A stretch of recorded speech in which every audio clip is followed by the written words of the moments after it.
raining while I make my report tonight. I'm gonna make the recent crime scene hell to work for the boys. But Ravnica has seen hell twice in the last few years. We'll pull through. We'll get up perp. Recent string of murders have been nonsense. People disappearing, strung up like party balloons, thrown in the river with cement blocks. What is this, New Capenna? The bodies are piling up by the day, and we don't know if this is a result of a serial killer, copycats, or this is just another rough week for the Rakdos Guild. Empress Quinn's been telling me. Cole, you have to be careful out there. The streets aren't like they used to be. And you know you. Your swag too tough. Your deckers too innovative. The copycats. They'll kill you. Speaking of copycats, what's been going on? Everyone and their mother has a hat and trench coat now. Even my dear mother, well, I've read enough crime dramas. Get out of here with that nonsense. One more thing just can't quite get out of my head. How many guards does the Gruul need? They got like 2 coming out of the woodwork like it's going out of style. This isn't Kaldheim or Theros, it's... Earth to Cole? Cole? Yeah, what? Hey, huh? What? Finish your fucking turn. Let's go. You're killing me here. Okay, fine, hold on. Tap out Ochroma's will. Oh, really? All right.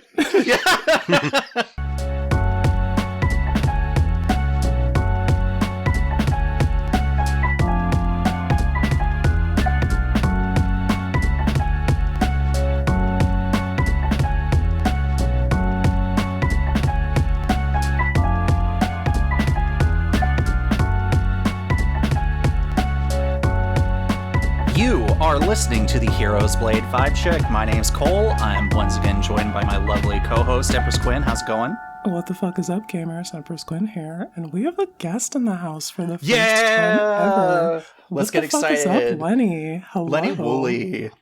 Hello, everybody. How's it going? Shout out specifically to Benoit for me beating him to the podcast. Love you. Yes, I am now contractually obligated. We are contractually obligated to invite Benoit on now, and we'll never hear the end of it. But thank you for... It's going to happen at some point anyway. It's going to happen. Mm-hmm. You know, do we have 12 or 24 guests in here? I don't know. We'll figure it out. But hey, Lenny, welcome to the cast. Sorry for having that crazy introduction. But also, everyone, if you don't know Lenny, if you've never played with Lenny, if you've never read his articles, and I got a story here just before we really get into things. Like I've been playing with a couple of. Hang on, let me crack open a cold one for this. Okay, go for it. No? Okay. Right, I was like, I don't hear the crack, but maybe I'll hear the crack on the other end. So I have 2 IRL playgroups that I'll meet up with or go to the LGS, and I've been playing with some people for like over a year now. And suddenly it was just like, yeah, man, yeah, this, you ever heard of Power Sync? And I immediately, like, my head turned like an owl, and I'm like, yeah? You read Power Sync, my dude? And he's like, yeah. And I'm like, dude, I play and chat with that guy all the time. He's on my podcast, Lenny's fucking awesome. And he's like, his mouth's just wide open. He's like, no way, man. And I'm just always like sending him, I'm like, hey, dude, Lenny's got a new article out. And yeah, I'm always like, yeah, I know. I fucking know Lenny. Lenny's the shit, man. I love that you do that. Because, no lie, sometimes I'll be having a bad day, and you just be like, you'll send me like that, and I'll be like, yeah, it's just a good day now. Yeah, it's great. So yeah, Lenny, talk a bit about yourself, and then maybe give us a vibe check just to get everything going here. All right, yeah. So, I'm Lenny. You can find me. I do a lot of things, actually. We'll start with I'm one half of Coast to Coast Commander.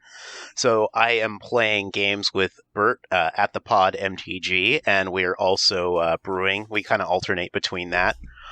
We actually just finished a game, and I can talk about that later, because I'm riding high on Commander because of that, actually. Awesome. But I also write for EDHREC.com. My series is called Power Sync. It's about taking the most powerful commanders out there, kind of the ones that have that really awful reputation, and then giving them a cool deck list that you can bring. Because I feel like there's so much vitriol towards that sort of stuff, and people kind of talk about oh, it's just easy to play that. And, there's a lot of space and a lot of things that you can be doing with these commanders that, aren't really, the best thing. Because we don't always have to be doing the best thing with a commander. I'm always saying this, but Lenny is the owner of the only copy of Not That Urza deck. Yeah, I think I was even going through Twitter earlier, and someone was shouting out your Urza's Gumball Machine deck, and I'm like, yeah, that is the only image of Urza or Urza Commander in my head is that deck. I mean, listen, I love hearing that. That is one of my babies, and that is, the genesis of the series. To kind of give you all, a little bit of trivia of how that came about, that was actually my proof of concept for my, when I pitched the series to Jason Alt for EDH Rec, was to do, hey, I have this idea of, taking these commanders and, powering them down, and I'm like, this is a deck that I currently have that is that, and, so, I can just show that I can just do it rather than, just saying, oh, yeah, I have this whole idea. But I'm like, no, I have proof that this is a deck that people enjoy. Yeah, that's extremely cool to be able to come to them with the, actual, here's the proof of the concept, and then here's, actual gameplay of people having a good and enjoyable time against this deck. And not done immediately, what I said I did. Not immediately seeing red before the games even started. Mm-hmm. Oh yeah, and in a lot of ways, that's kind of that deck is so special to me because that's kind of a big connection, not just to EDH Rec, but me just streaming with other people. For a while, the Spike Feeders were doing streaming during the pandemic, and I met Jim that way, just being a random, happened to be available person, and I was like, well, I can play this deck, and he's like, oh, that sounds cool, and then.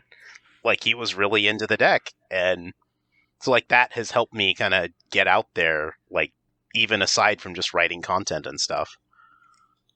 Yeah, I find in terms of content, our content creation journeys, is that there's been a lot of avenues of getting ourselves out there, and Twitter is obviously a big help for that, but and maybe this will be the tangent for my shout out for MTG Lexicon.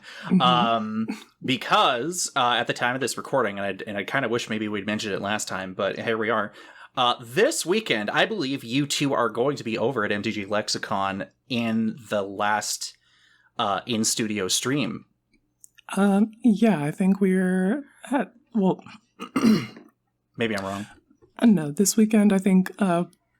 we're celebrating what is late anniversary, and we usually have a big in-studio stream for that. So we're having that, and it is going to be one of the last ones, although not necessarily the last one. The last one, but okay. Maybe I was you want to tune in that. for that. It's going to be a pretty big event. You want to come through and see all the cool people, like me. I'll be there, and Lenny will be there. Mm-hmm. Yeah, and it was... I think it was late 2019 before the pandemic hit, and Lexicon reached out. And I had barely done anything on the internet at that point, let alone use Spell Table or go on a stream or anything. And they're like, oh yeah, come on, let's play it. I'm like, cool, awesome.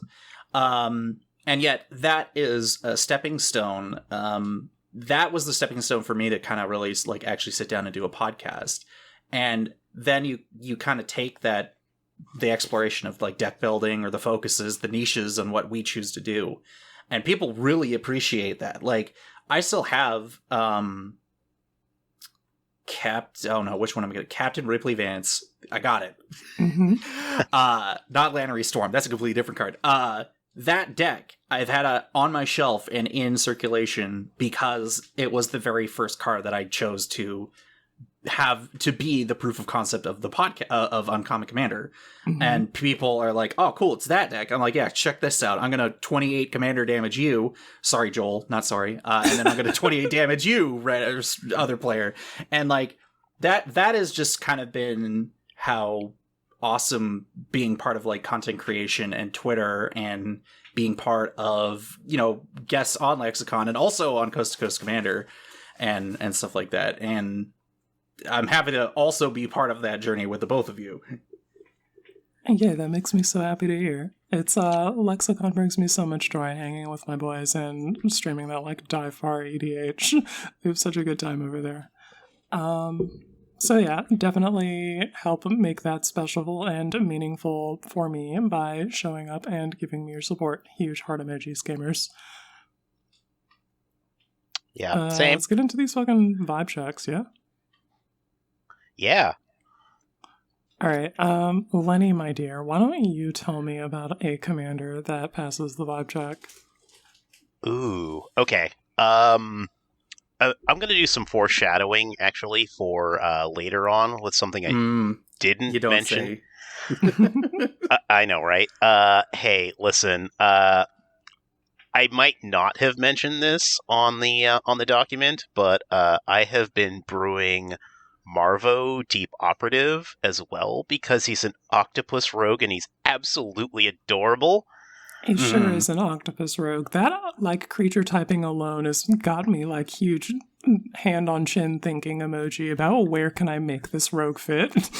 I was very shocked to see this card be previewed. I'm like, hold on a minute here. It's just like, no fucking way. That's a real card. I have to play with this. So, Marvo Deep Operative is 3 black and a blue for an octopus rogue. That's a 1/8, and whenever he attacks, you clash with defending player. Each clashing player reveals the top card of the library, then puts the card on the top or bottom. A player wins if their card had a higher mana value, and then if you win a clash, you draw a card. Why am I mixing words and letters together? You may cast a spell from your hand with mana value 8 or less without paying its mana cost. Which, hey, eight tentacles. It's an octopus. Haha. Yeah, this card's kind of cracked. I love it. Bringing Clash back out of nowhere. Yeah, it's extremely cute art, too. All of that makes me want to definitely try and play that somewhere. My Whelming Wave deck is mono blue, though, so I would have to either, like, put it in a big mana deck or just, like, I don't know, figure out a blue-black Whelming Wave deck. I guess there's that Runo guy. You could do that. You could do Runo Stromkirk, yeah. Yeah, I'm definitely on this is a legendary creature, and I feel like I should have that be my commander. And I will submit that I believe that Marvo passes the vibe check, because going from a 1/8 to a 4/10, there's not like a ton of creatures that you see in Commander. I mean, there are some, but like 4 kills a lot of things. 4 if we're talking about like what triggers a lot of like ETB triggers in like green, or what is the difference between a wee little lad and a big monster? And it's usually the difference between like 3 and 4 power. And not only does like a sword wielding Marvo like kill most things in his path, like it also survives. And then like you're like, no, I'm gonna hang back. No one's gonna be throwing themselves at a 4/10. Yeah, exactly. I'm like, well, look, I'm not gonna kill that thing. It's not a good block, and it says attack on the card. So yeah, you get to read that power toughness, be like 4/10. Oof, 10-4, good buddy. Not swinging in there. Moving on. Yeah. Well, hey, listen. I will say more foreshadowing that blue is really good at switching power and toughness. So yeah, you don't say. Yeah, actually that. So, actually, now that I'm thinking about that, if you're swapping power and toughness, does Hero's Blade retroactively, or is it a stack, like a layering thing where it affects? It's a layering thing. Oh, okay. So it would. Okay, yeah. Still, that I'm excited to see this. You know, I don't know. Pass the vibe check, flying colors. I'm on board. That's I'm awesome. signing off on this one. That's a green check mark emoji from me. Can you imagine copying for 8 Heroes Blades and just throwing out a Marvo and being like, well, he has 8 limbs. Let's get this shit going. Well, now, obviously, that's an achievement somebody needs to unlock. Yeah. Let's get the Rite of Replication, the Phyrexian Metamorphs. All right, Lenny, balls in your court. It's got to be you. Listen, I mean, I can definitely make that happen. I was planning to have him wear the cloak and hold the dagger, because cloak and dagger. Well, he's a rogue, yeah. He is a rogue. And, you know what, we're getting into deck building. Let's get another vibe check, actually. Yeah, Quinn, you're up. Oh, I got chills at that tiny mention there. I can't wait to get to that. As for me, gamers, the Cult of Skaro passes the vibe check. They're the robots that came with the Doctor Who Grixis Villains Precon. Let's take a look at their stats here. I'm just bringing that up too because I'm not super duper entrenched in the Doctor Who cards. Yeah, I am pointing menacingly at you like in the 4Kids dub of Yu-Gi-Oh! And telling you to get in the TARDIS. No, leave me alone, 4Kids dub. No. Anyway, whenever Cult of Skaro attacks, you choose one at random. You either put a +1/+1 counter on each artifact creature you control, you draw 2 cards, you make an 3/3 Dalek artifact creature token with menace, or you burn each opponent for 4. And they're a 4/4 for 1 in Grixis. So it's just like a really good statted robot. And when you put the Hero's Blade on them, the +3 toughness puts them right at the like commander damage threshold. And you really do want to be getting in there and getting that attack trigger because every one of those is worthwhile. You can either buff your Dalek army or just like advance the game state meaningfully via the reduction of life totals or fill your hand up more. It all whips ass. And if you've got more toughness, you're likely to survive combat more because people are probably going to want to remove that robot. And once again, the 7 power, that 3-hit clock is so crucial to me. So yeah, I'm signing off on that. What do you guys think? Well, I mean, I know your criteria is the 3-hit clock via commander damage. And it's not just that. I just crave blood, so that is very highly weighted. Yes. I mean, look, me as I am a combat player. I love turning creatures sideways, so you got a commander that really benefits from having just a giant sword. Well, I say giant, but I mean, +3/+2. But yeah, I don't know, I'd say, yeah. I'm not a super strong 100% yes, like I was with Marvo. Jeez, I'm gonna have to remember that name now. But I definitely see what's going on here. Also, you're playing artifacts, so I imagine like if you need to like swap some stuff around in a pinch, you can. Mm-hmm. And we've got like Nettle Cyst or whatever, which is definitely gonna run those numbies up. Yeah. I think I'm full sending on the vibe check here. I think Cult of Skaro definitely passes it. 1, yes, 3-hit clock, but speaking to what I was talking about with how 4 kills a lot of things, other players know that, and bumping up that toughness to 6 is a big deal, and I think that's... It is very crucial, yeah. An underlooked at part of the Hero's Blade. That toughness bonus can be huge. Damn, you got me really thinking about that +2 now. Yeah, so like all right, so once again, shout out to Trenton because all right, maybe thinking about it in retrospect, especially because he was mentioning like, defensively, no one wants to swing into a 6/5, and you're like, well, yeah, I mean, when you're doing that on turn 3, I mean, then yeah, no one does want to swing into that when you're trying to do your Mardu artifact shenanigans. Mm-hmm. But yeah, like I was looking at some other like auto equipment, like whether they enter an auto equip or like some other circumstances allows them to do that. And like when you look at a card like Hero's Blade, okay, hold on, this was the thing because someone had asked me, I think it was on one of the streams I was in recently, and I needed to kind of explain like why Hero's Blade, right? Mm-hmm. And as I had said, like it's kind of, there's a bit of nuance to it, but ultimately it's like, does your commander benefit from having its power increased? Does it benefit from having its toughness increased? What types of how do your plays open up when your creature who maybe was like a 1/4 or in Marvo's case like a 1/8 or whatever, and offensively not too scary, but like how do you continue to push that damage through? How do you make yourself be in a better defensive position if you need to be? There have been so many pitches of commanders that also happen to make like legendary tokens, like the Kari Zev and Baral. And stuff like that, where it's like... I actually played against a Joda legendary tokens deck the other day, and the quantity of legendary tokens was surprising. Yeah, Yeah. it's kind of an obscene. The only thing I can think of off the top of my head is any version of Kari Zev or Ragavan that enters as like a token. Because that monkey is everywhere when stuff is happening. So it's like, my Inquisitor Eisenhorn deck, which makes a 4/4 flying demon. It's like, okay, if I'm able to top deck manipulate to get that instant or sorcery and draw it on someone else's turn and reveal, I don't know, opt or a counter spell or whatever, and they're attacking me, I can put out a 4/4 that becomes a 7/6. It's like, okay, so I'm going to block whatever you just threw at me in the air, on the ground, whatever.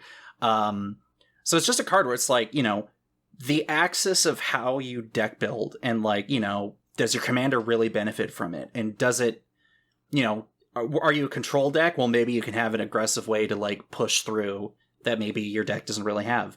So yeah, it's the Hero's Blade vibe check is a bit of a nuanced thing, and it's a case by case basis. But yeah, babes, there's nuance. Yeah. We can say that in a podcast. We can't say that on Twitter, though. There's not enough characters. Sorry. I like how all of the options that we've put on the notes here are all blue, black, whatever. Because I'm going to jump into mine here, because speaking of toughness and stuff, Ukbenbach, The Great Mistake, passes the vibe check, in my opinion, and let me explain why. Hell yeah. You get a 5-mana skeleton horror that's a 6/4 with vigilance and menace. So we have a good defensive keyword and an amazing offensive evasive keyword. And then you have Descent 8, where you pay 4 blue and a black to return Ukbenbach, The Great Mistake, from your graveyard to the battlefield with finality counter. And you can only activate it if there are 8 or more permanent cards in your graveyard and only as a sorcery, which, like, fine. You gotta keep your uncommon legends in check. Going from 6/4 to 9/6, and you start swinging out with this giant pile of bones, everyone's like, holy fuck, we gotta deal with that, like, right now. And I don't care about that finality. You're not ready for it. You don't care about the finality counter, because as people have pointed out to me, and then I started digging through my box, I'm like, hold on a minute. I got Soul Diviner. I could remove that counter to draw a card. Yeah, there's also that one land, I think, Nesting Grounds, that'll move a counter, and you can just it's removal. I need to find one, but like being able to move a finality counter from your commander to something else and being like, oh no, the board wipe happened? That's a shame. Get that fucking thing out of here. I'm sick of it. But yeah. Big skelly bones, guys. Come on, The Great Mistake. This is not a mistake. This was an amazing... I do like this card a lot. The alternate artwork is also fucking sick. Oh yeah, I think it's a really neat design, and I'm excited to see more of what that deck does, because I have played against it, and hot damn, that thing slaps. Yup. It's a little bit slow, but I'll talk about that later. No, we have not talked... Lenny, okay. You're not being sneaky. Lenny has put into our docket here, have we talked about Norin? And I imagine you mean Norin the Wary? Yeah, I was actually thinking about this, because I have had a Norin the Wary deck that actually used the Hero's Blade. All right, continue. Yeah, go for it, yeah. Okay, so, Norin is a legendary creature that whenever a player casts a spell or attacks, you exile Norin the Wary and you return it to the battlefield at the beginning of the next end step. So the thing about the Hero's Blade with Norin is that Norin continues to get that blade. Go on. Okay, so there's a card that exists that is called... oh no.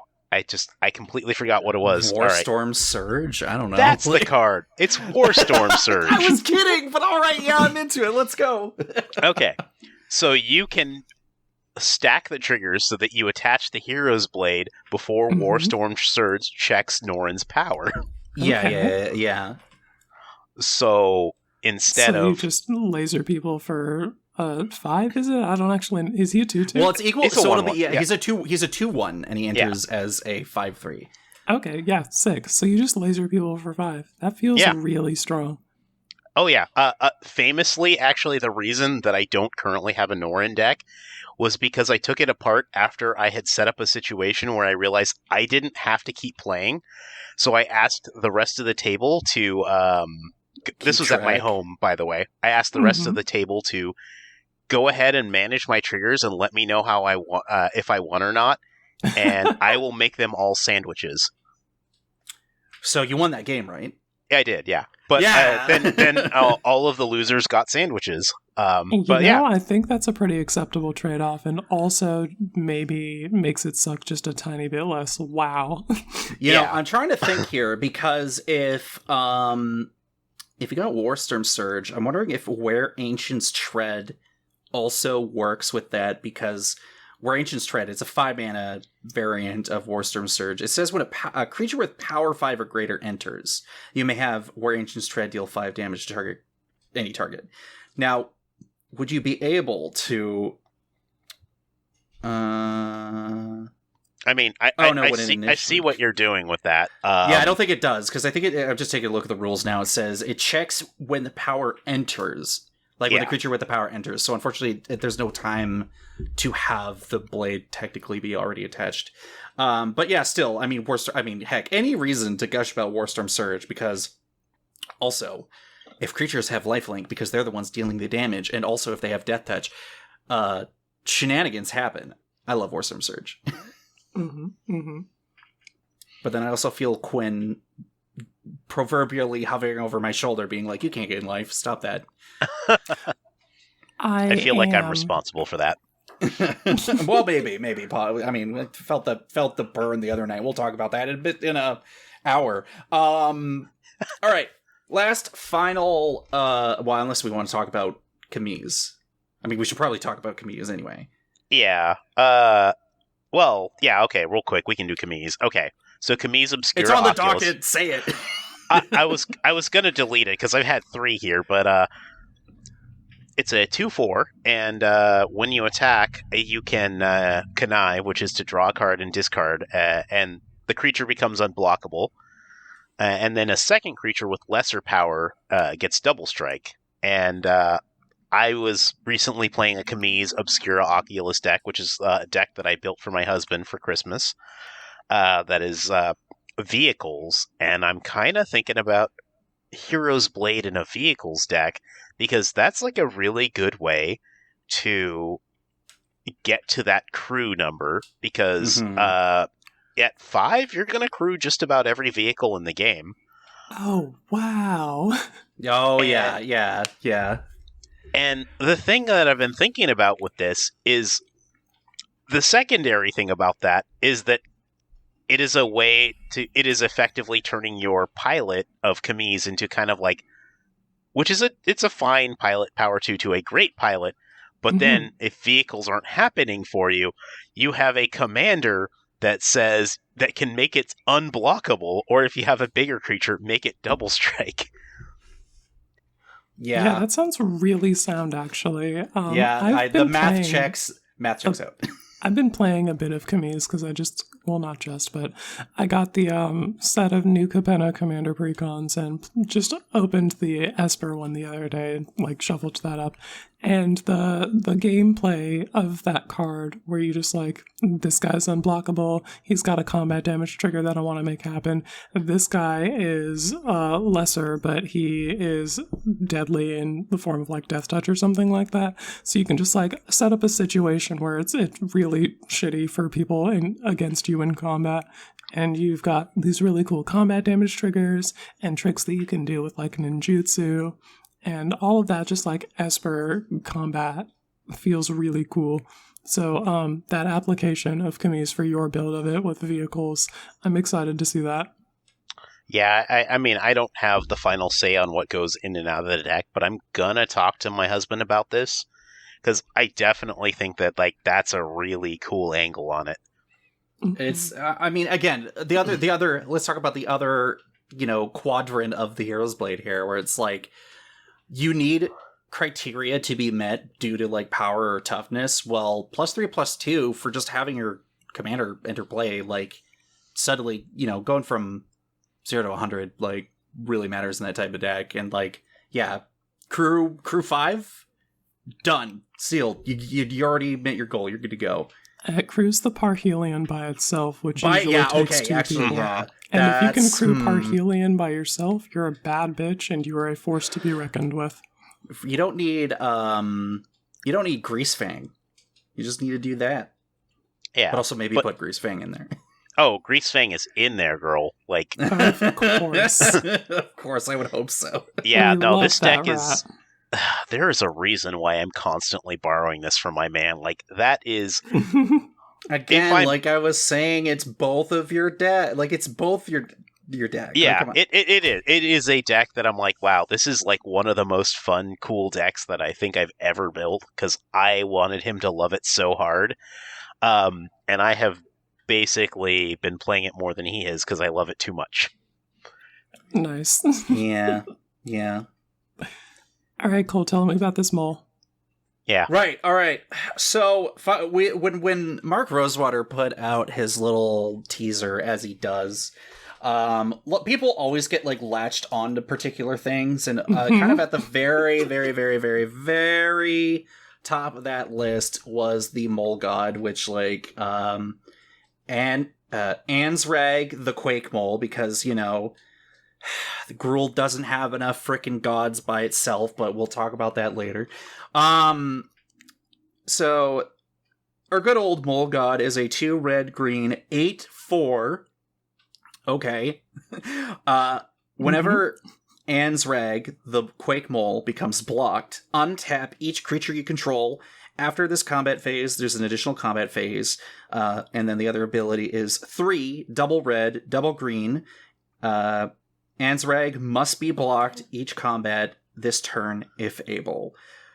What the fuck? What the fuck? Passes the vibe check, yes. 100%. But also, what the fuck? Gruul Extra Combats, hello. I'm happy to meet you, and thank you so much for showing up. On the subject of how many gods the Gruul have, well, they have a lot to be passionate about, and as such, they have a lot of gods. Hopefully we won't see them for another 5 years, but I guess we'll just have to wait and see. Maybe. This guy's fucking cooking, though. I played against a deck already of Ansrag the Quake Mole, and you are just staring down lethal commander damage almost immediately. And if you have blockers, then you need to make sure that they are beefy enough to handle Ansrag the first time, because it just keeps happening. The mole keeps swinging, and you have to just like answer that threat repeatedly. Shit whips ass. It's it's kind of fucked up. One of the things, what I find so funny is that, all right, we're gonna talk about the new set in a bit here once we go into like content and news and articles and stuff. But I just find it so funny that there's this giant conspiracy murder mystery thing going on, and everyone's trying to figure it out, and everyone and their grandma is a freaking detective. And then the Gruul in the background's like, the god has returned. And we're like, freaking Ilharg already freaking showed up. What do you mean there's another one? And then the fucking mole god pops out of the ground. You're like, I need to get off this plane. This needs to stop. And then they're like, oh, this new legendary bear creature, we'll talk about that in a bit, shows up, and it's the herald of the old gods. And I'm like, there's going to be more. Please, no. Like, this is already too much. No, I'm chanting. I have my Gruul torch lit, and I'm saying more, more, more. But yeah, passes the vibe check? Yes. Mm-hmm, mm-hmm. Mm-hmm. I mean, we're talking about an 8/4 going to 9/6. Or no, 11/6. No, What am I 11. talking about? 11, yeah, like, it's even crazier. So you It's get also, two... like we talked about, important on the basis of toughness, because people are going to try and kill this mole as soon as they can. And if you have even more toughness, then... fucking P, I am trying to kill this thing. And luckily it doesn't have, like, weird conditions of, like, indestructibility or coming back or going to the top of your deck or back to your hand or anything like that. It's like, it's just, all right, you kill it, great. But we're playing green, so we could probably recur it, and if it's in the command zone, we're just playing it again, so... Yeah, playing green Reanimator be like Eternal Witness it back, hardcast it again. 4 mana. It's kind of wild. It's pretty crazy. Yeah, it's fine. I look forward to dying to it. But yeah, Vibe checks completed. Let's go on towards magic content or news or articles or a whole like a set that's coming out in like a week. What have people been doing? What have people been watching or reading or listening to? What's up? You made the note here, but I did watch the Bobby Christine Spell Fables YouTube video coming out recently, and she's putting more of those out. So look forward to that. She played, looks like, Captain Ripley Vance in this one. She played Captain Ripley Vance. And I just... continue. Yeah. No, I mean, there's not much more to say. Again, more people making more content as usual. Great. Please show your support where and when you're able to. And when it comes to like gameplay videos, I mean, sometimes I think it's just a very easy thing to commit to, even in the background. But also, it's Captain Ripley Vance being played, so I don't even care. I'm locked in. Mm-hmm. I'm here for it. And for the lovers of 1-1s in the house, they had special guest Katie Comback come on, and she plays Bess, I think Soul Nourisher is her subtitle. She very strong card gamers. Very, yeah. It's an extremely cool deck. We love to see what Katie does. May I do a little bit of story time? Go for it. Yes, I would love to hear about it. I think you have a best deck yourself, don't you? Yes, Katie Combat is 100,000% the reason I have a best deck, because I played against her best deck at Command Fest Bellevue. Mm-hmm. And, like, I had not even known, like, I even owned the deck that Bess came in, and I was like, what even is this card? And I watched her constantly do stuff. Happening with that set. And I'm like, this is incredible. I'm like, this is... I was like, I was obsessed. I couldn't stop talking about it. And so for, at the time, I was in Scrap Trawlers, and we had I believe the episode was Ladies' Night. Mm-hmm. Everybody made a female commander, and I'm like, this is my time to make a Bess. And usually we kept it to like $50, but at the time I made a Bess deck that was $16. And it's terrifying. Quinn, I know you've seen it in person. That it's unsleeved. I keep it in a plastic bag. And no, I know. Yeah, I know about this deck. Yeah, yeah. Oh, it's an so extremely good bit. You just slap that down on the table, and you're just like, "Well, this is my $16 best deck," and everyone's just like, "Excuse me." They're like, how bad could it be? And then I've had people tell me, like, look, I'm tired of being bullied by your $16 unsleeved commander deck. So listen. Fear it. Just freaking pour something on top of it too, just to really like seal the deal, and then be like, cool. And I also crush you in a game of Commander.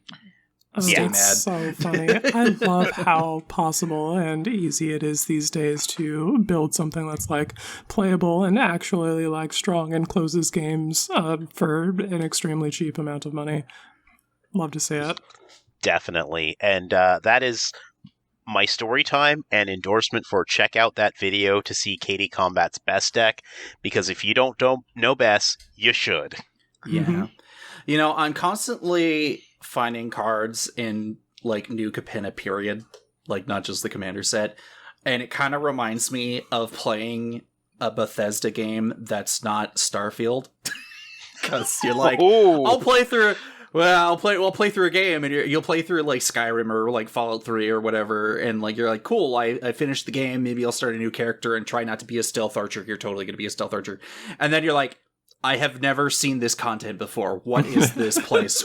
And then you're like, it's just like, you know, you're like, cool, Scryfall, look up a thing.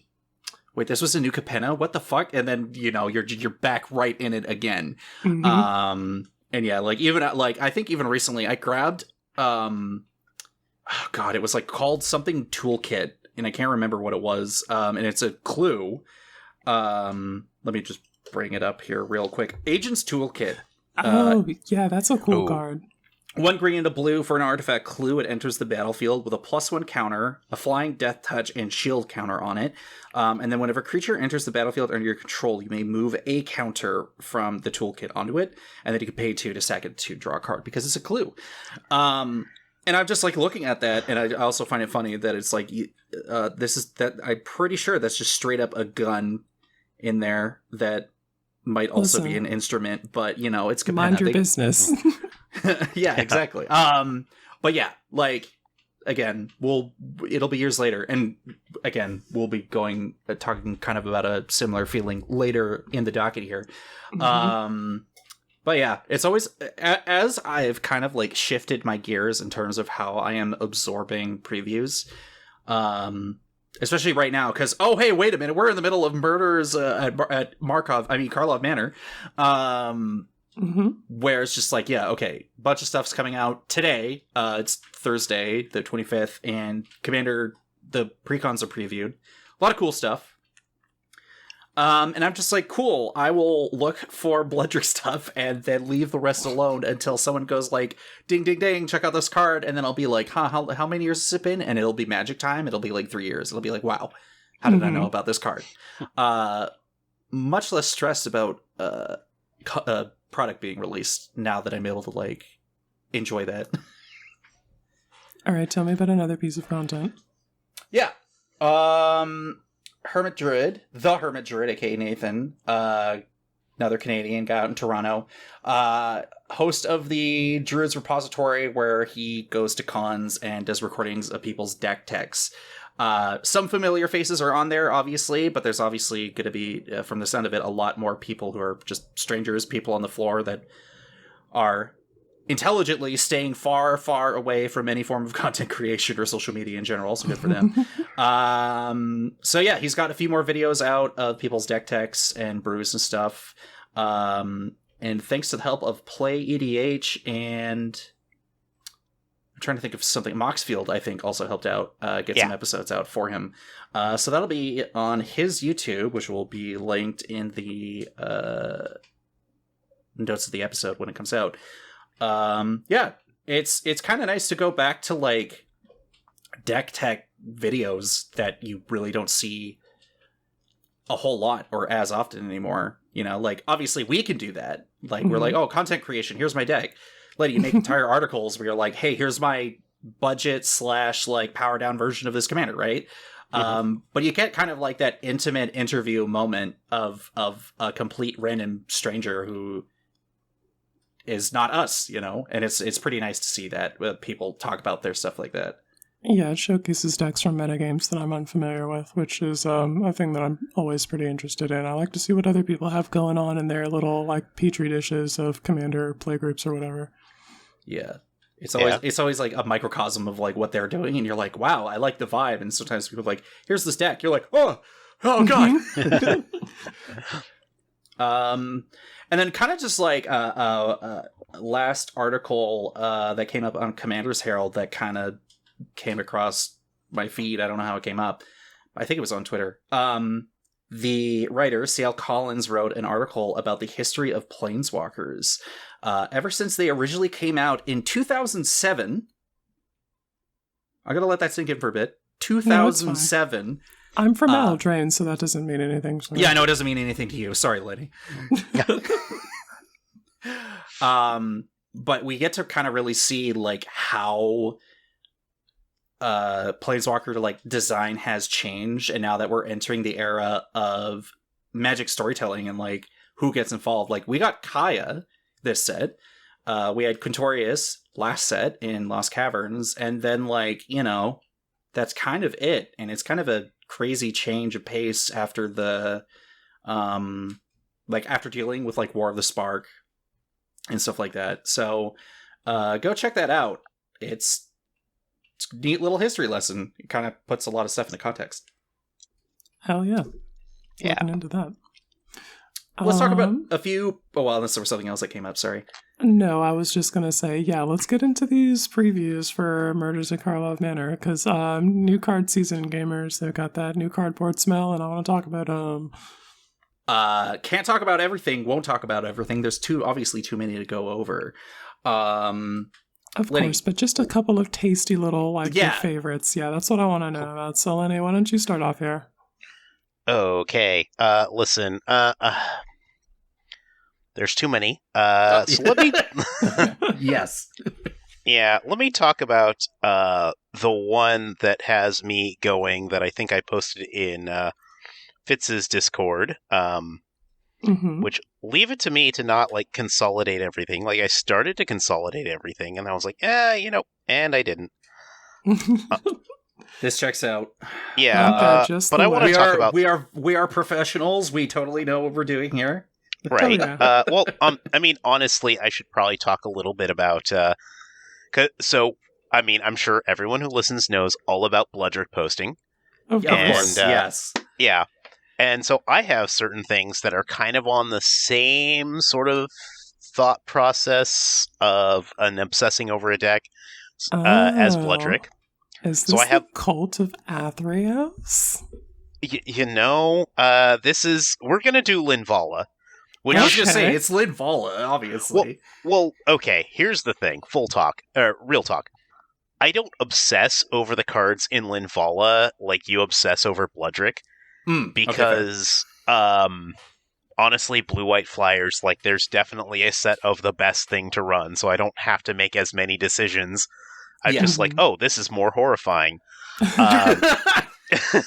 So, as Quinn correctly called it, the Cult of Athreos. Athreos is actually the commander where I obsess over things. It's that and Urza Gumball Machine.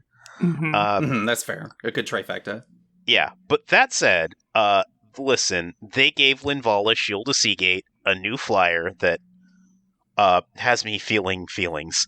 And that is the Final Word Phantom from the Commander decks. Tell me about that. Just one more thing. Yeah. I didn't realize Columbo was going to be here. Right? Yes. So it's, listen, we got Yusuke Urameshi in this set. We got Columbo in this set. It's a fucking 2 and a blue. I love when I get to point at the screen in recognition of a thing from a different media property in Magic the Gathering. It's so fun. Anyway, 2 and a blue, flash flying. During each opponent's end step, you may cast spells as though they had flash. And listen, kids, Linvala Shield of Seagate, if you don't know already, she's my bae. The Seagate Air Force, it's just blue-white flyers and stopping people from removing my beloved blue-white flyers. Listen, Flash is just basically haste, as far as I'm concerned. Effectively. It's I'll sign effectively off haste. on that. Yeah, and I'm just happy to have that on a flying creature. So I'm just like really, really, really, really, really excited to just jam that in there. That's awesome, dude. I'm gonna ruin people's lives with that. Oh no, this card is pretty fucking sweet, and it's the fact that it's like you have 3 windows of opportunity in a turn cycle in a regular Commander game to be like, oh, I'm gonna pass the turn, and you're like, yeah, and they're like, yeah, you're like, okay, yeah, the turn passes, no big deal, and then it goes to like, whoever's before you, and then you're like, okay, now hold on, I now have game actions. Exactly. But look, I'm just going to be like, it's just cool. I'm just casting Consecrated Sphinx on your end step. No big deal. Don't worry about it. I'm just casting Meadowmai, the Ageless, on your end step. It's a 3 mana investment for, getting the, oh god, what's the ley line? Anticipation, I think? Mm-hmm. Yeah. Or, you get a 3 mana investment for a creature, which is great. That can also be saved by Linvala in a pinch. And then, you just be like, cool, do the Consecrated Sphinx on the end step, because, why not? We're here to commit. I mean, look. Well, Meadowmai is actually the thing that I think I really want to be casting on someone's end step. Meadowmai on end step? Okay, actually, that's kind of fire. Yeah, you just get to tear the flow of space and time asunder with your Sphinx that you cast on instant speed on somebody else's turn. Nice. Yeah. Feels good. Yeah, so that's one I'm excited about. I've got more, but I think we should pass it on to somebody else, and we can come back to me. I do have 2 cards, and I know that I somehow managed to steal Quinn's thunder with this by actually being the first person to play Aurelia, the Law Above, before Quinn. I got one into play yesterday and went 2 turn cycles without anybody else attacking, so that's how that went for me. How was your experience? I think it got blown up right away, so it didn't understandable matter. Yeah, people do not want to see that angel do her thing Understandably, it's got a couple of powerful lines of rules text, but damn. Yeah, so Aurelia the Law Above, the latest iteration of her 3 red... okay, first of all, I'll just say, don't know if I'll make her as a commander, but she's definitely fitting in, like, the 99 of some decks, and, like, I'm sweating bullets of, like, what I would cut for her in Bloodrick, but that's a later me problem. She's a 5-mana 4/4 with Flying Vigilance and Haste. Awesome. Whenever a player attacks with 3 or more creatures, you draw a card. Sick. Whenever a player attacks with 5 or more creatures, Aurelia the Law Above deals 3 damage to each of your opponents, and you gain 3 life. I love Lightning Helix. That's fucking awesome. I also love Lightning Helix. I used to have a deck that had like 5 copies of Lightning Helix. Eventually, we cut a lot of those for legendary creatures, but this is a legendary creature that Lightning Helix is, so she can go back in the deck, babes. Yeah, I do love this design. I think she's pretty sweet. Goad everyone? Seems great. Yeah, cast your little Disrupt Decorum, force everybody to put those No. We gotta do stack. Taunt from the Rampart. Come on. Hey, listen. Sometimes it's turn 4 and you need to not die to the aggro deck. Okay, so you cast your Disrupt Decorum and you buy yourself time to untap on turn 5, and then you cast your Taunt from the Rampart. True. Or you could be me and cast Taunt from the Rampart and then cast Don't Move immediately right after it. And everyone's like, explain yourself. Jacques Hughes. Goblin brain took over. That's the story for later. In another hour when we finally get around to that. All right. But yeah, so Aurelia is like pretty up there in terms of like 99 potential. I don't know if I would ever put her in the command zone, but never say never. And then the new Trostani is kind of fire. We won't go into like the story of Murder at Karlov Manor, because that's just an experience in itself. Trostani 3 Whispers is a green, white, and hybrid green-white for a 4/4 Dryad with 3 different abilities. You have 1 in a green for target creature gains Death Touch until end of turn. The hybrid, a hybrid white-green, target creature gains Vigilance until end of turn. And then 2 and a white for target creature gains Double Strike until end of turn. Maybe new commander for me? I don't know. But this seems like a really fucking awesome design and also fucks up combat so bad for everyone else. My reaction to that is nodding and saying, hell yeah, fucking right, damn right, all right. I'm into that. And there's a new card that works particularly well with that card that's exactly 2 colors. Maybe we'll get to that. Maybe we will. And I was kind of... Technically, I was supposed to say something after Lenny said the thing about his card. But I'll say it first, I guess. I feel as if this Trostani might be pretty popular, and that might make me not build it, because, if everyone builds the popular thing, then you obviously lose interest in it. But only it's if just you're a hipster and, very highly I play Bloodrick, Quinn, come on. okay, yeah, you're a hipster. But yeah, I don't know. I'll see. In terms of actually building new decks from scratch for the set, I'm probably not going to. Definitely going to be a lot of 99 singleton purchases, because the set just is also just good, in my opinion. Yeah, there's a lot of cool cards in the set that I like. A lot of creature type detective got me rethinking my whole Doctor Who deck with the clues. There's actual win cons for that. That's not a stuff that I've already played before, so I'm really excited to see that. Yeah, I'm really looking forward to that. Let's get into fucking one of my cards. I'm assuming Direct Control.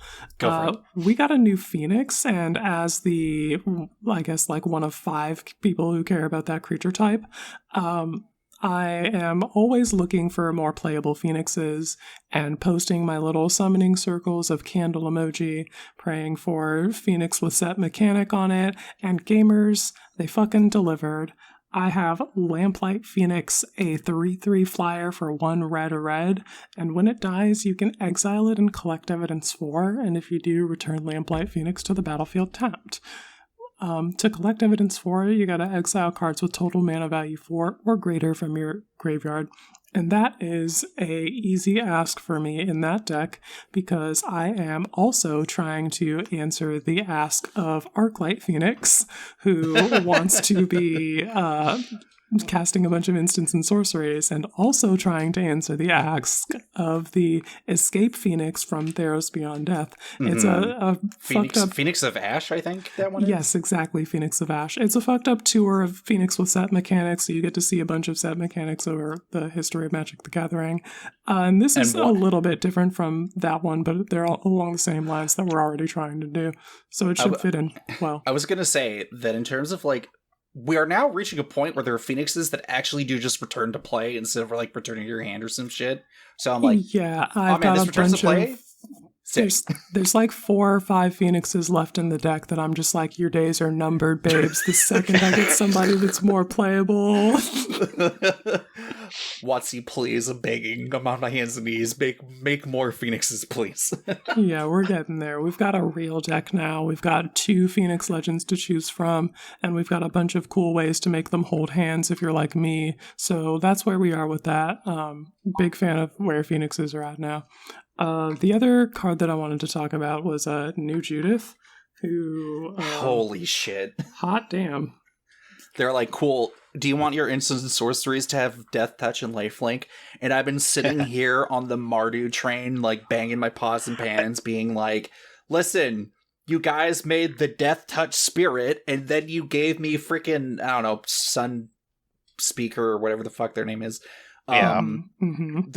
Scratch that. Let's get the dwarf from frickin' Strixhaven that gives your instant sorceries lifelink. And I'm like, bang pots. Yes, yes. Let's go.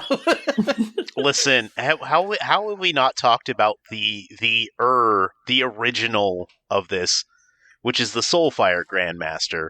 Yes. Which had us all on this, like, why was this not legendary? Not that Shu Yun isn't dope, but, like, come on. Why was this cycle not legendary? I'm still so mad about that. Also, yeah, why wasn't Shu Yun that? That would have been, I mean, I don't know how you do that in, like, blue. I mean, because Shu Yun is also dope as fuck. Don't you dare disrespect him in my house.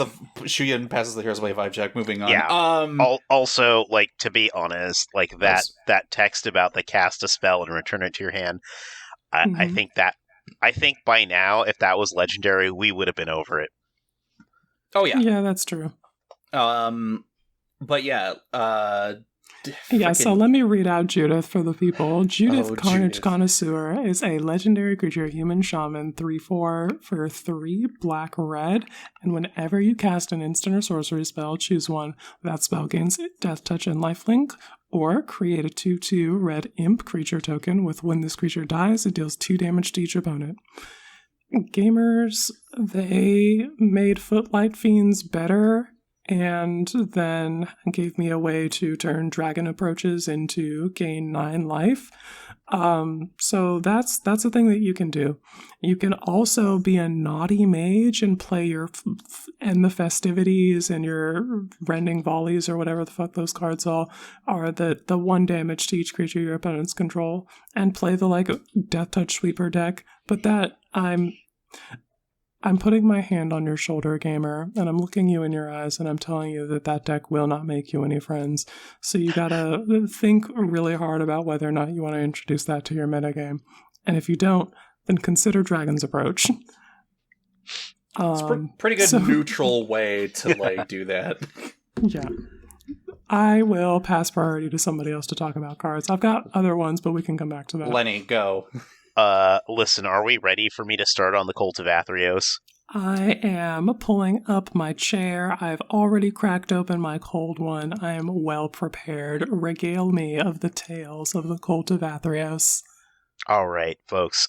So I just want to say, listener, if you are prepared to have one of the coolest decks out there, and then also like one of the most miserable experiences in updating a deck out there, let me introduce you to the Cult of Athreos. Shout out to Legendary Creature Podcast for turning me on to this.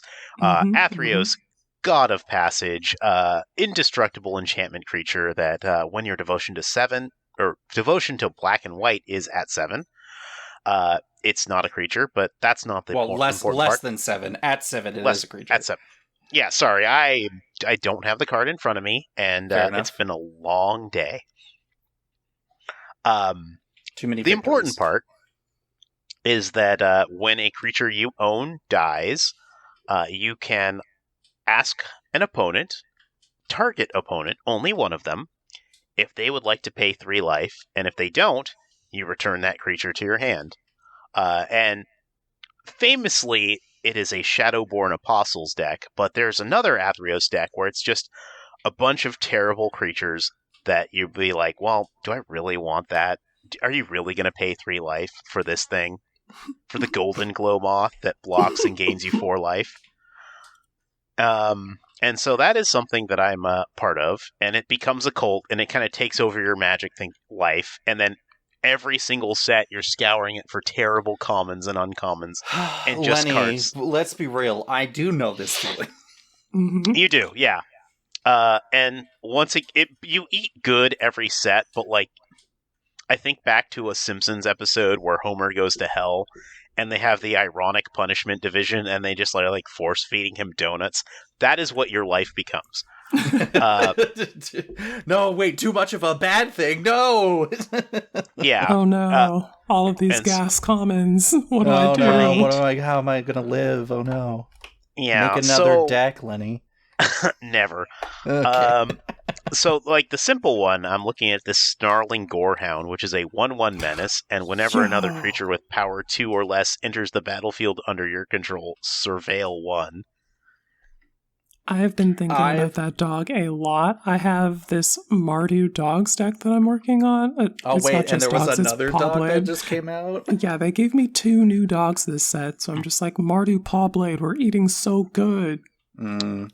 I am also looking at this dog for Killer Queen because of the surveil. Mhm, And power 2 mhm. is actually a surprisingly easy thing to hit Oh, when that works with the assassins. with the assassins. Yes, yeah, that's yeah. so good. Yeah. So we'll see, but Mhm. I'm easy, also easy, high pointing. easy Big- pickup, easy pickup. Great pick. Yeah. And then, like, at the same time, like, are you really gonna pay, like, 3 life if that goes away? I'm probably supposed to, because this is lightweight a graveyard deck, and you've pulled some bullshit before with that Yeah, one-drop no. enchantment. I'm Yeah. already Just- smart on you, so no. The thing is, I'm paying that 3 life. Yeah. But we're also at, like, the, with this particular set, we're kind of more on the side of, like, well, things that you probably would pay, because we got to do that. Like Delny, which a lot of people are on. Delny, Streetwise Lookout, 2 and a white. Such a cool 2/2. card. Yep. Creatures you control with power 2 or less can't be blocked by creatures with power 3 or greater. Like, the deck is going to have a lot of that. And then if an ability of a creature you control with power 2 or less triggers, that ability triggers an additional time. So I'm kind of on the fence on this one, though. Because, like, I'm already running, like, Teysa Karlov, and I'm mostly doing death triggers, but I do have some ETB triggers that are important and interesting. So I'm Mhm. thinking about it. The I one think that it's also worth considering on the axis of, like, my creatures can also now turn sideways in ways that they couldn't. Yeah, And- like, yeah, get that chip damage in, and then also, like, sack them, and then make people... Yeah, you're Pay like, I'm that life, pressuring you you on know? this angle, and now I'm pressuring you on this angle, and suddenly you don't have as much of that resource as you thought you did. It's pretty rough. And again, like, Atheros has always been one of those cards that, like, I have seen on commander tables where I'm like, this is the mind games, and, like, the expectations, and, like, it really does test, like, your assessment of, like, the strategy of, like, how, and you're playing black-white, so, like, obviously you have, like, 100 different ways to bring it back anyway, but it's like, I got, make them have it to make, and then you're like, okay, pay your life. You're like, fine, I'll pay the life, but I got to make sure that you do have that reanimation spell to bring this stuff back, and it's just, what a nightmare. yeah, it is a Mhm. nightmare. Listen, I got 3 more cards here. Okay, go for The it. Hunted Bone Brute, 2 and a black, Oh, menace. yeah. Go on. Yeah. 2 and a black for a 6/2 menace, and when it enters the battlefield, target opponent creates 2 1/1 white dogs. and then when it dies, each opponent loses 3 life, and it's got disguise. But I don't really care about the disguise. No, you so don't. much. You don't care. You do not care. Yeah. And I guess the question I have is, like, are people paying 3 life for that? Because it is the, like, look, you just lost 3. You just lost 3. You're going to pay another 3. Yeah. Yeah. Or you could not, and then I can sign everybody up for this again. The hunted cycle of cards that were in original Ravnica, and like this is just a fantastic callback. And it is every modern like templating version that you can think of. Like it has Menace. It's got asymmetrical stat block. And the fact that it also has like the main set mechanic tied to it. It's just all upside. It also has like 1, 2, 3, 4 lines of text. So it's like, yeah, this is modern hunted card, you know, like, and it's just, yeah. Oh, I give you 2 1/1s with no evasion, no upside, no protection. I don't give a fuck. Take those dogs. I don't care. Yeah. I really like that card because it goes in my bad Abzan Stifles deck. Anytime I get a thing with a bad ETB, I try and fit it in their deck and have Strict Proctor counter the ETB. So every time they print a new hunted card, I'm pointing at the screen like, that is a guy I can think about for this deck. Love to see it. Also, shout out to Kuroitsuki for this being his preview card. Yeah. Oh, that is right. Yeah, definitely. Yeah, so I think that one definitely goes in, because I'm just like kind of into also just attacking with a 6/2 menace. That feels right. That feels great. Yeah. What the fuck are they putting in them crawl worms these days? All right, we're going to cut one more, though, and we're just going to talk about the last thing I'm thinking about for the Cult of Athreos, which is Tomik, Wielder of Law, because Tomik is family, and it's got affinity for 1 Planeswalker, for 1 a white, and a black. The only one that matters. Just 1 Planeswalker. But, you know, a Flying Vigilance 2/4 for 3 mana is pretty damn good. Why couldn't I get this for Odric? Obviously he's Zorzov, but like, come on. Yeah. I don't know what to tell you, babes. Yeah, listen, we might need to do like an Orzhov Air Force someday. But whenever an opponent attacks with creatures, if 2 or more of those creatures are attacking you and or planeswalkers you control, that opponent loses 3 life and you draw a card. Like, I think this is a fantastic card, and I really want to like it for my Athreos deck, but I think I have to admit, but like, no one's attacking me, because like, you both have played against that nonsense, and yes. You know, it's like, I have a board of crappy 1/1s, and you're not attacking me. Not unless I have trample. Not you unless do have yeah. just a few like, shitty blockers. If I have swing into evasion, that, you're gonna make me play your mind game, and then I have to think, and I need to save that for later when I don't have as much life. When you're really making me think, and you've got the fucking pressure on me, and I've got like Quinn, 6 life, look, and I have to choose twice. Let's be real here. The only thing we have to do is enter the Descent of Avernus Bowl, and we can deal with the problem. No, we can't. We're dying. Shush. It's okay. We'll figure it out. The deck is gaining life. But here's the thing, right? Is that because obviously, you know, cult of Athreos, cult of Bloodrick, you know, hi, welcome. We have this is the issue of like, you know, make another commander deck. It was like, well, no, like I could.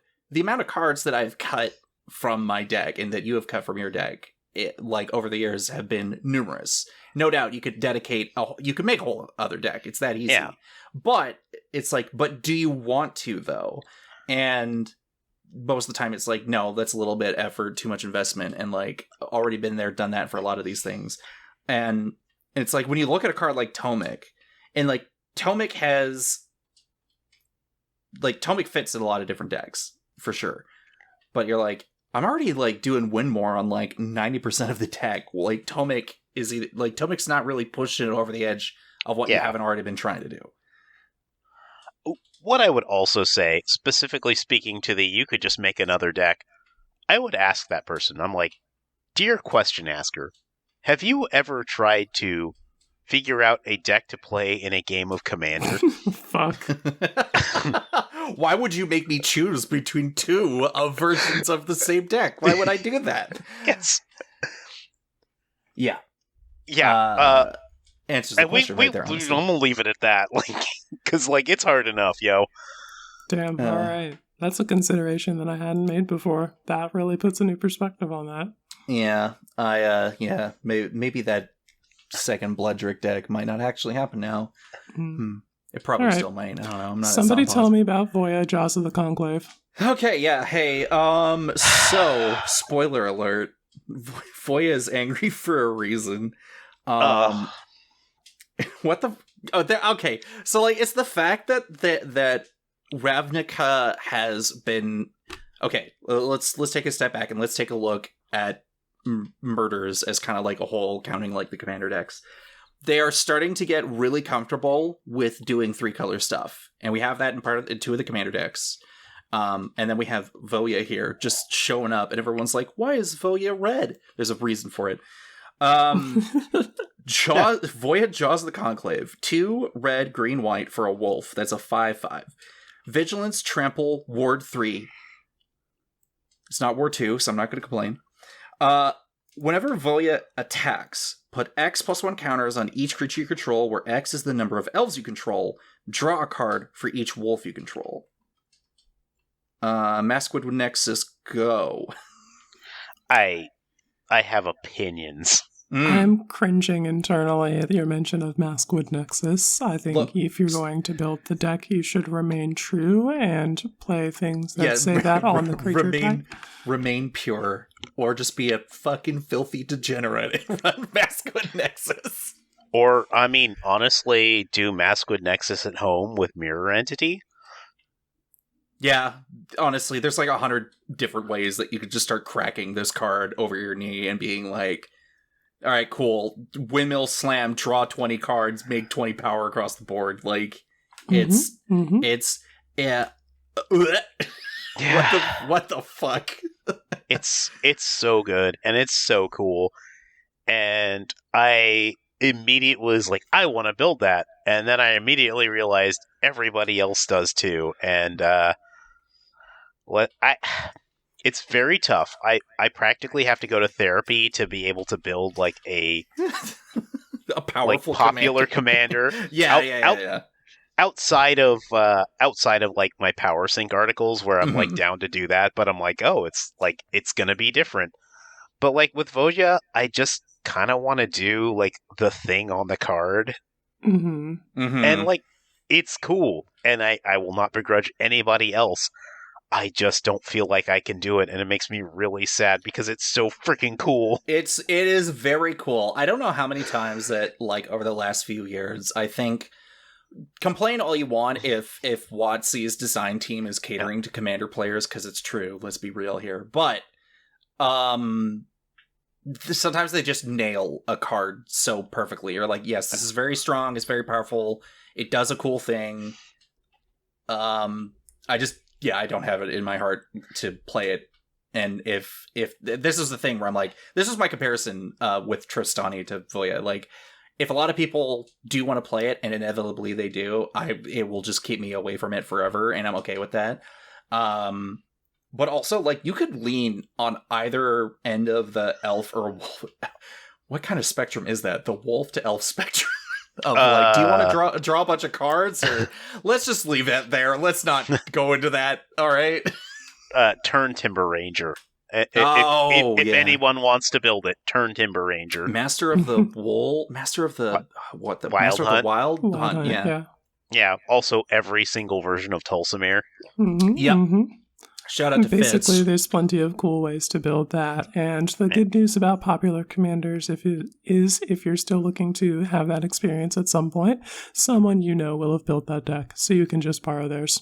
True. Yeah, very true. But it's so cool. He's barking at fire.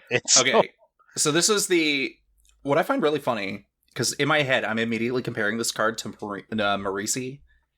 Because in my head, I was like, oh, I'll make Marisi as a cat deck for my girlfriend who does not play Magic, but, maybe if. But I'm like, no, Marisi, isn't even cat typal. It doesn't synergize. But they're in here, they're like, Voya cares about wolves and elves. Go. And you're like, oh, awesome.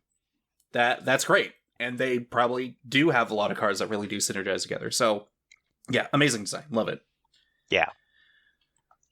Quinn. Yeah. We got a card. We got one last card. I mean, 2 cards, but one last card. One big card. One card you already made a deck around. All right. I guess it's time to talk about it then. From the gutter. Yeah. So the From the gutter. From the gutters of Ravnica, I bring you Slime Against Humanity. It's a 3-mana sorcery for 2 and a green, and you make a 0/0 green ooze creature token with trample, and put X +1/+1 counters on it, where X is 2 plus the total number of cards you own in exile and in your graveyard that are oozes or are named Slime Against Humanity. And then the next line of text is the crucial part. It's a deck can have any number of cards named Slime Against Humanity. Why do they have trample? They have trample, Cole, because I need them to be meaningful. We are here to advance the game state meaningfully via the reduction of life totals. I am turning my oozes sideways. You can do that with Dragon's Approach. You can already... I would like to weigh in. I agree that they should be common and have trample.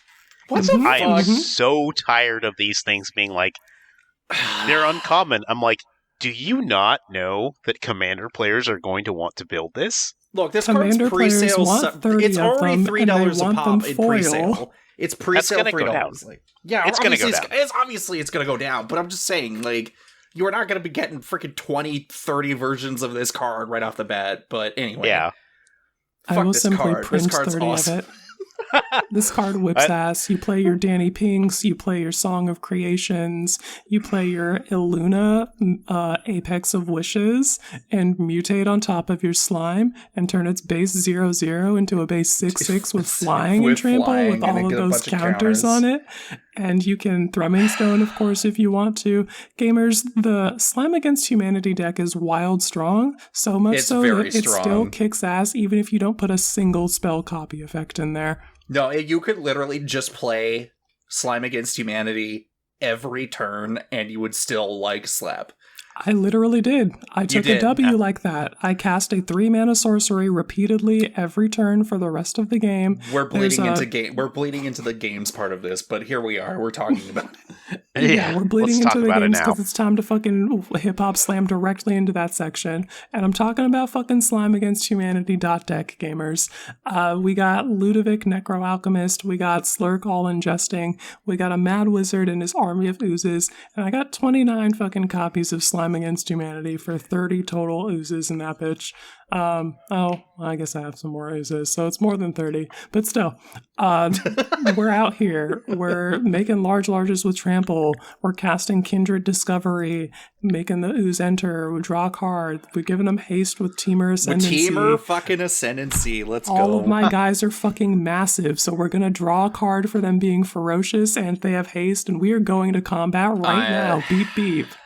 You threw out the Teamer Battle Rage in our game, and I was like, you know what? I'm not even mad.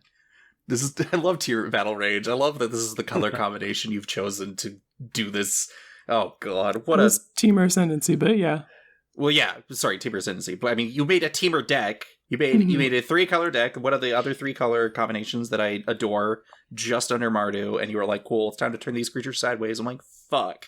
I figured if I'm going to play 29 sorceries, I wanted the instant and sorcery support of red and blue mana, and they're green, so naturally you got to play Teamer. I've got my Gutter Snipes, I've got my Goblin Electromancers. I'm thinking about fucking Wizards of Thay, so that I can get those down to 1 mana and, like, cast them. You have more than enough, come on. You've done enough. I mean, like, I'm here for that. Gamers, it's so sick. Definitely try that out when you get a chance. Like, print out 30 copies of Slime Against Humanity and just, like, put that together in whatever color combination. You can do it in Sultai. You can do it in Jund. Gamers, a Jund Slime Against Humanity deck with the Ozolith and somebody who cares about, like, drawing cards and when you sacrifice stuff, like, what's his name? Kresh? Crash Crush Slime the against Blood Braid? humanity? Yeah. I kind of put the shell together on Moxfield for Shalai and Halar in Naya, because whenever they enter, they get the +1 counters, and then Shalai and Halar deal the damage. Yeah, you spend 3 mana to make a 5/5, and then you laser someone for 5 with that. And of course, you're playing all will be 1 in that deck, so you can You're also playing all laser of the else. deck, yeah. Yeah, hell yeah. Yeah. Or you could just, forgo red entirely and drop out some Bant Slime Against Humanity. Nah, sorry, Tell me about your build. You lost me. I'm sorry. You said no red. I'm out. No, all builds listen. of Slime Against Humanity are valid, even if they don't, bask in the warm glow of the red mana sun. What do you got for us, Lenny? Yeah, listen, sauce on the band. Listen, I put together some Susan Foreman and the Fifth Doctor. I got to give a shout out to Joey Schultz though, because he did put out this tweet on Twitter a while back about Falco Spara, and I'm like into that for Slime Against Humanity. Yeah, and I'm like, that's fire. But listen, the commanders, they're there, whatever.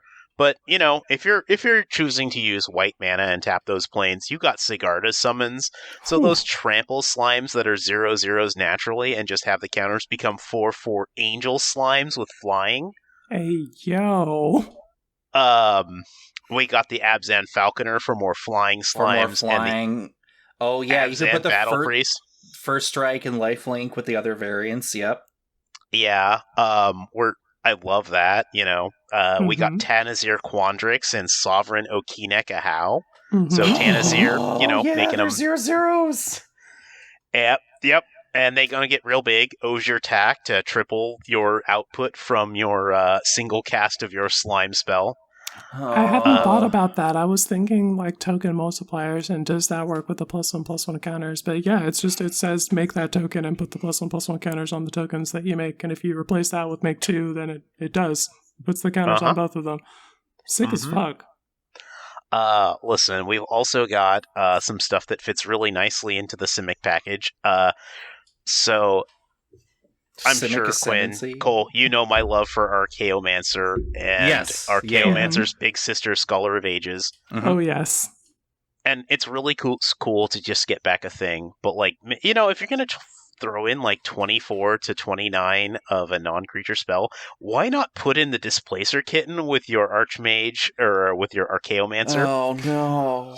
And your Scholar of the Ages. Lenny. No. Bad, Lenny. No, do this all day. That's actually the one you still approve of that damn kitten.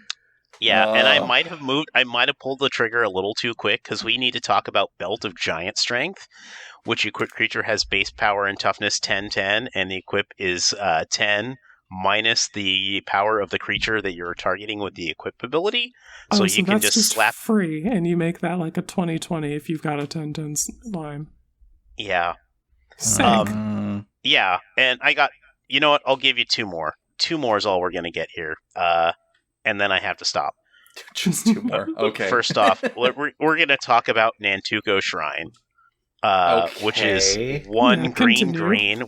Whenever a player casts a spell, that player puts X 1/1 green squirrel creature tokens onto the battlefield, where X is the number of cards in all graveyards with the same name as the spell. No way. This is a card that only works here, basically. This is incredibly very specific. Oh no.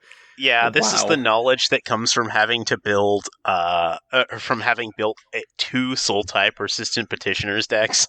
Okay, yeah, that would make sense, yeah. And then, listen, we got to talk about one of my favorite Magic cards of all time. This is near and dear to my heart. The people in my high school who, I played with high school send me foil copies of this card. And that is Eye of the Storm. Yo, Lenny, you're wildin'. Hold on. Okay, so we got a 7 mana enchantment in blue. Also from Ravnica, go figure. Whenever a player plays an instant or sorcery card, remove it from the game. Or exile it, great. And then that player... Oh god. Then the player copies each enter sorcery card exiled with Eye of the Storm. No! Slime time, wife. Lenny, no. And I'm going to point exile. out. They care about the ones that are in exile. What the fuck, man? I'm so sick of this. Oh, magic was a mistake. Richard Garfield isn't even dead, and he's rolling in his grave already. No, this whips ass. I'm posting sickos.png. I've got the laser eyes emoji on it, and it's deep fried. I love this shit. Oh, it's in Simic. It doesn't even matter. You're just playing green. You can just pay 7 mana, no problem. Yeah, dude, it's fine. We got this. Yeah. Can I just, Jody, do we basically give these slimes vigilance? Untap them on your end step? I think that sounds good. I mean, honestly, yes. Especially with how hard we want to go for Eye of the Storm. Oh, yeah. Because Jody will see that. Oh, that's casting spells from not your hand. Perfect.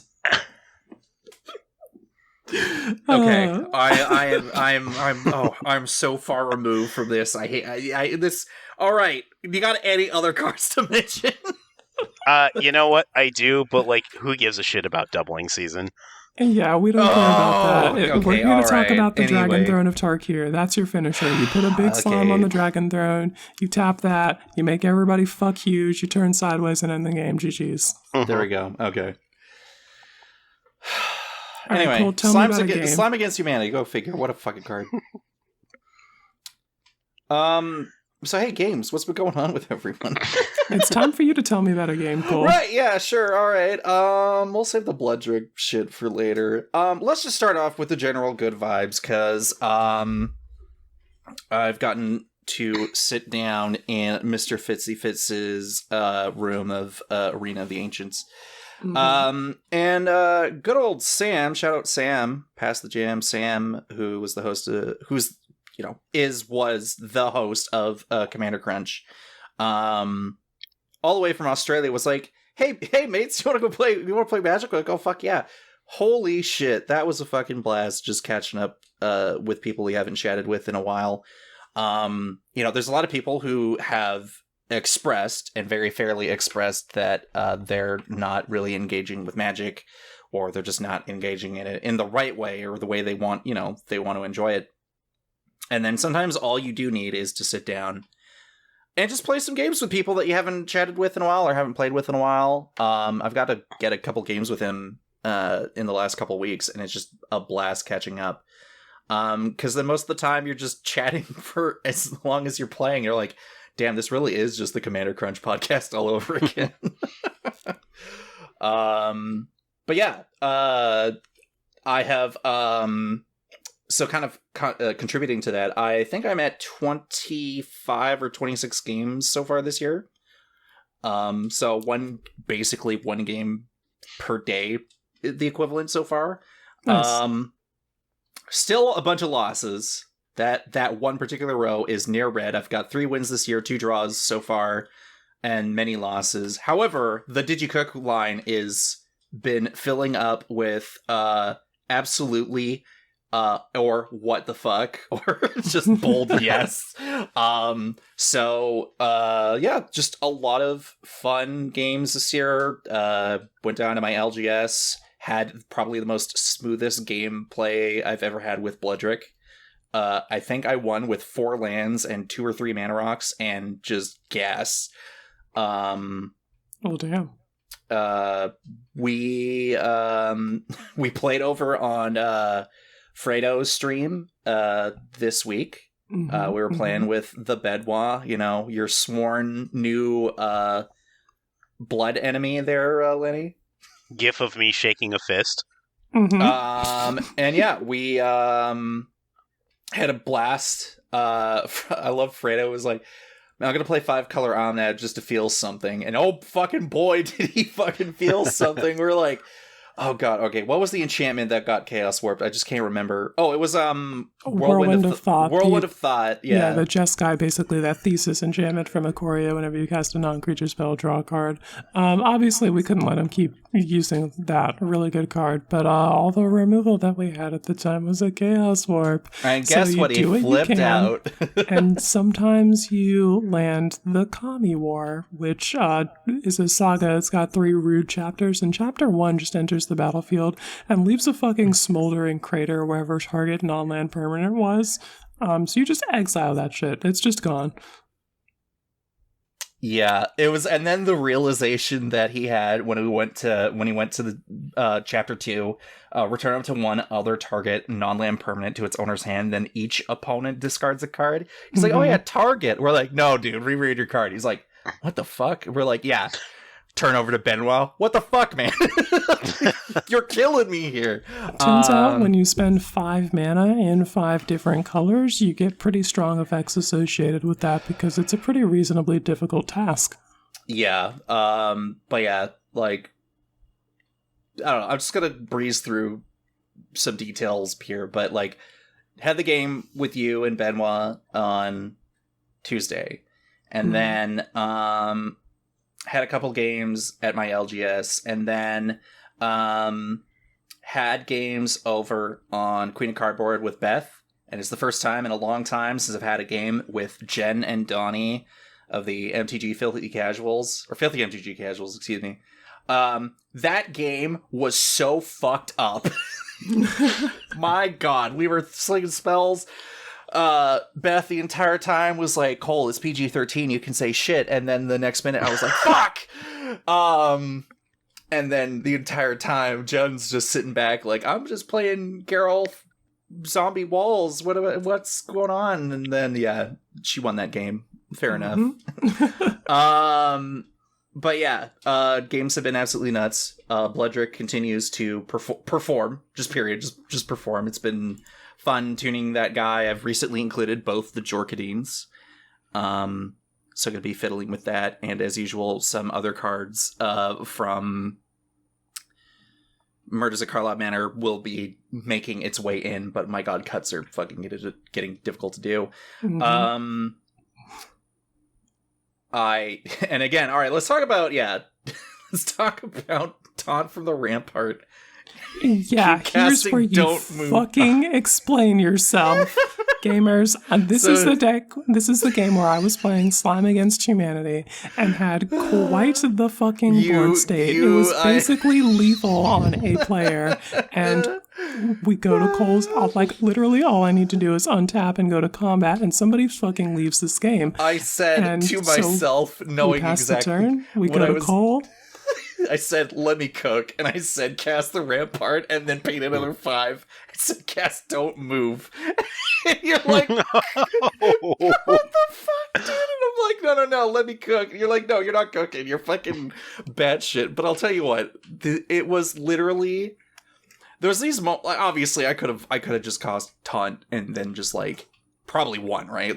It's easy to look at this situation, but, all right, let me just read this 5 mana sorcery for the people real quick. Don't Move is for 3 white, a sorcery that says, destroy all tapped creatures. Until your next turn, whenever a creature becomes tapped, destroy it. Now, I'm sure by now you're all familiar with Taunt from the Rampart. Gamers, go to plus this equals a wiped board. I played 10 mana board wipe for 2 cards. Sounds great deal. That was me, pure goblin brain, just being like, this is so fucking stupid, I have to do it. I tweeted about it. What are we gonna do with this, man? I tweeted about it during preview season for the freaking Jurassic World cards. And I'm like, God, this is why would I do that? And it's I have to do it once for myself. And I did it, and it was hilarious. And you were all got dealt psychic damage. We're like, what the fuck? And I'm like, no, this is hilarious. I love this. This is 10 mana well spent. I lost that game, but I don't even give a shit. I really did take 46 psychic damage. It was a lot. My note for that game was, did you cook? Absolutely. and then notes of who knows who, just so I can remind myself later of who these people were. And I said, I cast Don't Move / from the Rampart for fun, fucking cooked. That's my story. I love that shit. Was it absolutely stupid? Yes, that's what I'm here to play Commander for. Gamers. But just kill people. Guess what? Commander bucket list checked off. I will no longer be doing that, and I will be playing. I will have the gamer lean and be like, I'm fucking serious here. All right, sounds good. I'll sign off on that. Lenny, I want to hear about Hilda's Crown of Winter. What do you got for me? Yeah. Love that card. Listen.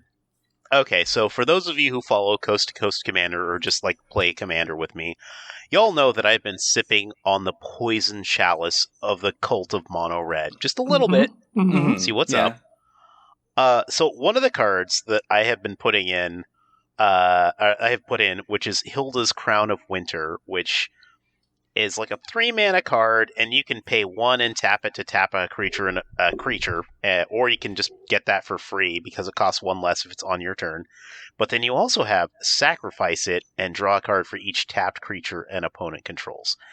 And listen, y'all, I love Keep Watch, and this is very much like Keep Watch on a battery.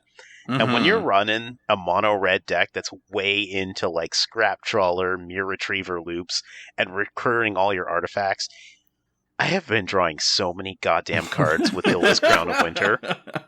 I believe it. This card is just fucking awesome. Yeah, that sounds sick as hell.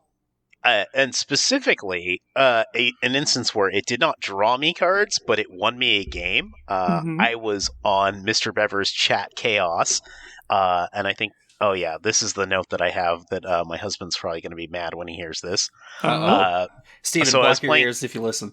I know, right? Steven, please. So, yeah, I was playing with on Mr. Bever's Chat Chaos with Frankens of formerly Commander Crunch, and my illustrious husband, Steven. And I won the game because at one point... somebody decided to do a stolen identity, copying, not exiling, because it's one of those chat rewards, a wound reflection. Oh, no. And Frankens was on Liesa Shroud of Dusk. Oh, yep. no. Oh, jeez. Yeah. And so, like, right before my turn, we had this really just, like, awful experience of a bunch of people dying. But because I was right after Frankens and the App player order, Mr. Bevers died to a wound reflection, and then my husband died to one, and then there weren't as many wound reflections for me to die to. And so all I apparently needed to do was tap a creature to let me get in for enough combat damage in my mono red deck, which doesn't really combat much, to make Frankens die to my own wound reflection. So that tap ability on that is also quite excellent. Yeah. And then the note that would make my husband upset that I have on there is Steven did not get a turn because this happened on my first turn of the game in Chat Chaos. That's Chat Chaos. Yeah, it's CEDH wishes it could do that. I love going over to Mr. Bever's stream to have a brain aneurysm. We're gonna put some fucking triggers on the stack, babes. I hope you're ready. Buckle up. Oh, jeez. What was the one that I'm just getting flashbacks, and I think I try to, like, omit it from my memory forever. What's that 7-mana blue enchantment from Eldritch Moon or whatever, where if an opponent casts a spell, you get the top card of their library and you can cast it? Mind Stylation. Yep. Yeah, so he was like, cool, Mind Stylation, and Proxy Lab was in chat. So you know how that goes. Yeah. And we got this some was real sickos over there. We love to see it. At the time, rather than making the Mind Stylation a uninteractable emblem, didn't troubleshoot that part, but then Mr. Fitzy Fitz gets 3 of them, and then I got 3 of them, and then everyone's just sitting there. Fitz won on turn 2, over an hour and a half into the game. And I was just sitting there, and I was dying. I was like, I can't do this. And we're like, wait, hold on, whose turn is it? Wait, who cast a spell? Okay, we gotta resolve it like this. Oh, wait, you cast a spell? Hold on, I do it. And you're like, fucking god God damn it, what have we done? So anyway, second game went a little bit smoother after we were like, okay, maybe we can't just give everyone 3 copies of fucking Mind's Dilation. But hey, Hilda's Crown, it's a fucking sweet card. It's good. Draw cards with it. I swear. You'll be happy. All right, I want to try that out now. I'm taking your word for it. I don't know, the way I look at it is, again, like you said, Lenny, like, how do you draw cards? It's like, well, as long as everyone is turning their creatures sideways, like, you pay 2 mana to draw 3, 4, or 5 cards sometimes. You're like, yeah, it's a pretty good investment. And I can recur it in my mono red so bad deck. Seems pretty good. Yeah. Mm-hmm. Yeah, we take that. It's my turn now. Yeah, go for it. Gamers, I'm going to tell you about Jodie Whittaker, or the 13th Doctor, or more specifically, the Paradox Power Precon. I finally got to spend just like a little more time sinking my teeth into that, seeing what's up with those cards. Gamers, that card's cool as fuck. I didn't think ahead and pulled that up, but basically whenever you cast a spell from not your hand, Jodie puts a +1/+1 counter on target creature, and you can, at the beginning of your end step, untap all of the creatures that you control with counters on them. So a lot of the stuff that I've been doing with that deck is partnering her with Yasmin Khan, and she taps to exile the top card of your library for the impulse draw thing. So you tap her, draw a card, and then untap her on your end step with the Jodie trigger, and then you can tap her again later and have another card available for you. And eventually you get to where you're drawing 2 cards a turn via that and casting them from not your hand, obviously. So you can put more counters on more guys, and the whole deck has got a bunch of flashback and suspend and surveil and graveyard stuff, so that you're casting spells from just all of these zones. It's got this card, Impending Flux, that deals damage to your opponents and their creatures for the number of spells you've cast from outside your hand this turn. I really like that because you can foretell it and just bank that for a turn where you know you're going to storm the hell off, and then you cast that from the foretell zone, and then you hit them with the big burn spell. I very close to closed out a game with that one time. One of my opponents had the fucking Sifter of Skulls, and I was expecting this to be a one-sided board wipe, but homegirl, just the smoke clears, and there's this board of creatures over there, and I'm like, where the fuck did those come from? Oh, wait, Sifter of Skulls makes 1/1s that can sack for mana? What? This was supposed to be a one-sided board wipe, and then I attack and kill you after that. What have you done? Yeah, no. Sifter of Skulls and the older version of that, I can't remember it off the top of my head. Great, I know great the cards. guy you're talking about, but yeah, those are really cool cards. They really bricked my plans. I had to reassess where we were going with that. So that was interesting. The other cool thing about Jodie is she's TARDIS compatible, and that spell gives the next spell Cascade. So you cast more spells from not your hand, which puts counters on guys with Jodie. Really into that deck. I don't usually vibe with green mana, but this is a teamer deck, and as per my requirements, the green mana is cut by 2 colors, which allows me to feel more comfortable and at home with the things that it's trying to do. I just really like the option to send a big fucking fireball, and it's you have to go through a bunch of different hoops if you're going to do that without red mana. I was going to say, what, you like casting red spells? That's crazy. I can't believe it. No way. It says it in my Twitter bio for a reason. Passionate devotee of red and black mana. Also, thank you for providing the Bloodrick mention image that you made the other night. That is now my my picture on my Twitter, because that's just fucking hilarious. Also, that is just me, period, just every time.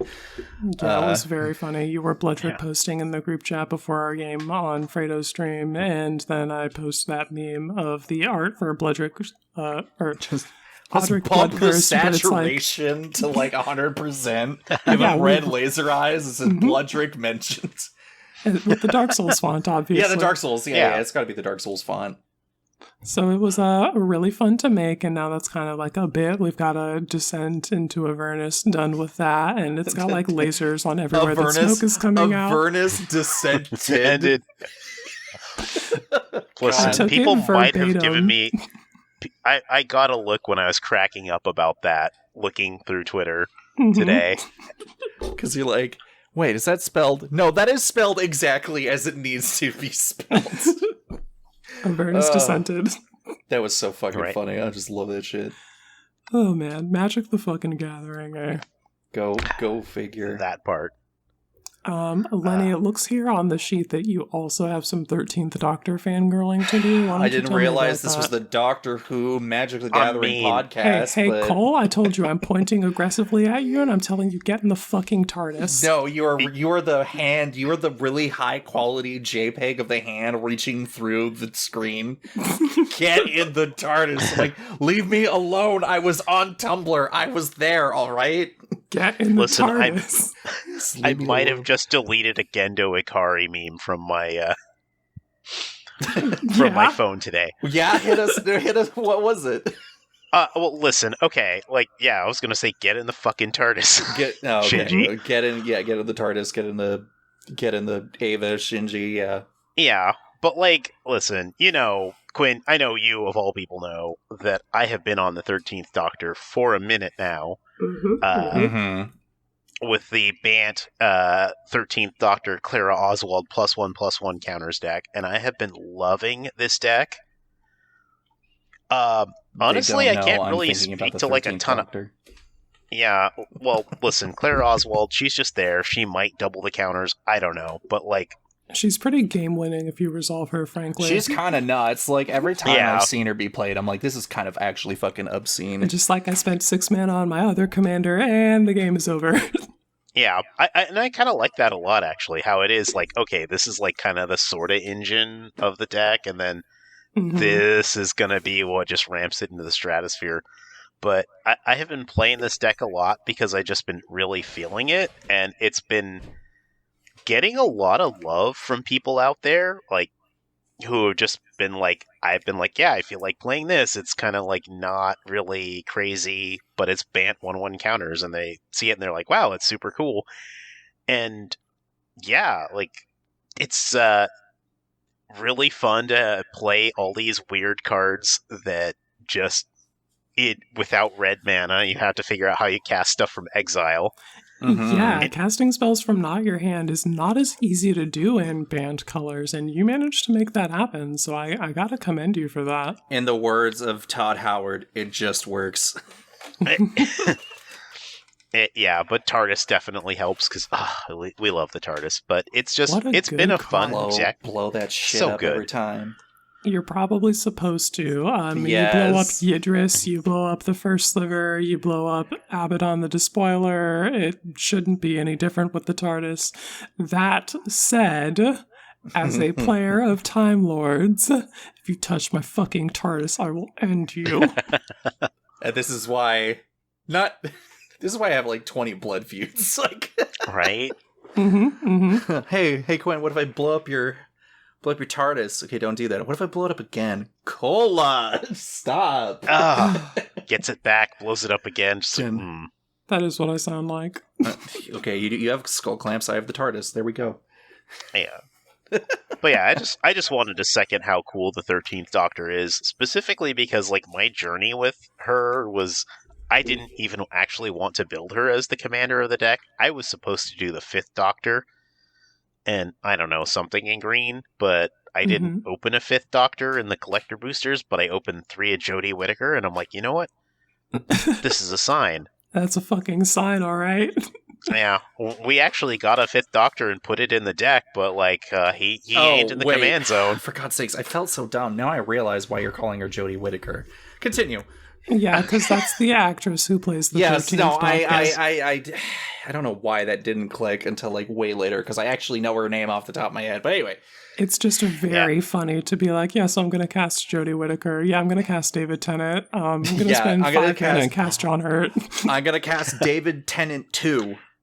Oh, wait, no, that's just David Tennant. I take it back. Yeah. Right.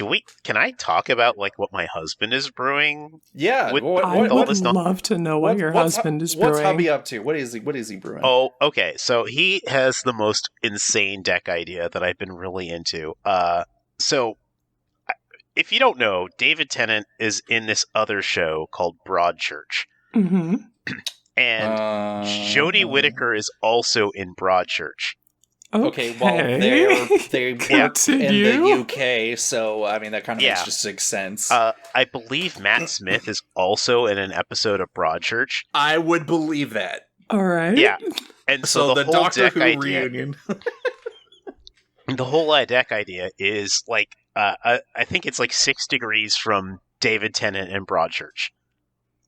But, like...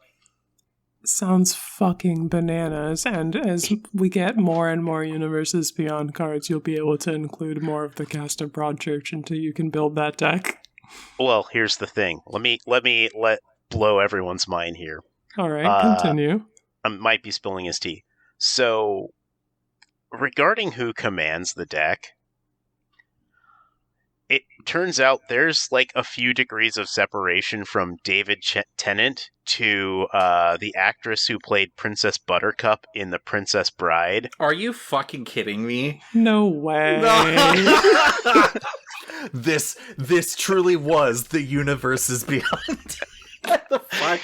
Oh. So now you've got your 5-color legend. Perfect. Love to see it. Wait a minute. Wait, hold on. Arthur Derville's also in that show. What the? Okay, yeah, this really is just like the... Wow. This cast is kind of stacked. What the heck? Yeah, it's a really good show. Great cast. But just, like, when my husband came up with that, I was like, babe, I probably should just quit content creation and you should just take over. Yeah, just take the crown off your head. Here you go, my king. It's up to you now.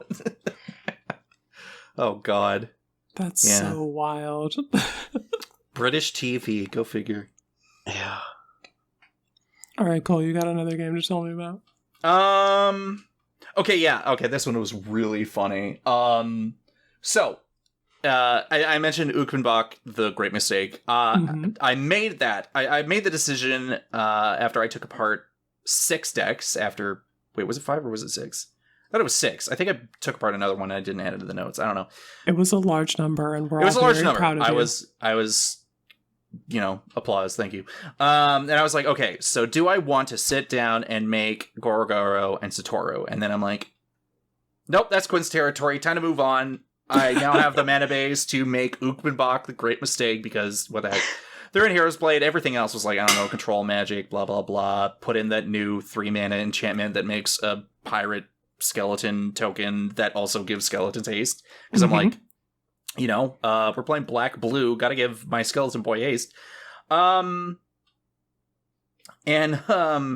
first game was alright, but I got hit with fucking Urza's Guilt. We were playing with Vengabus.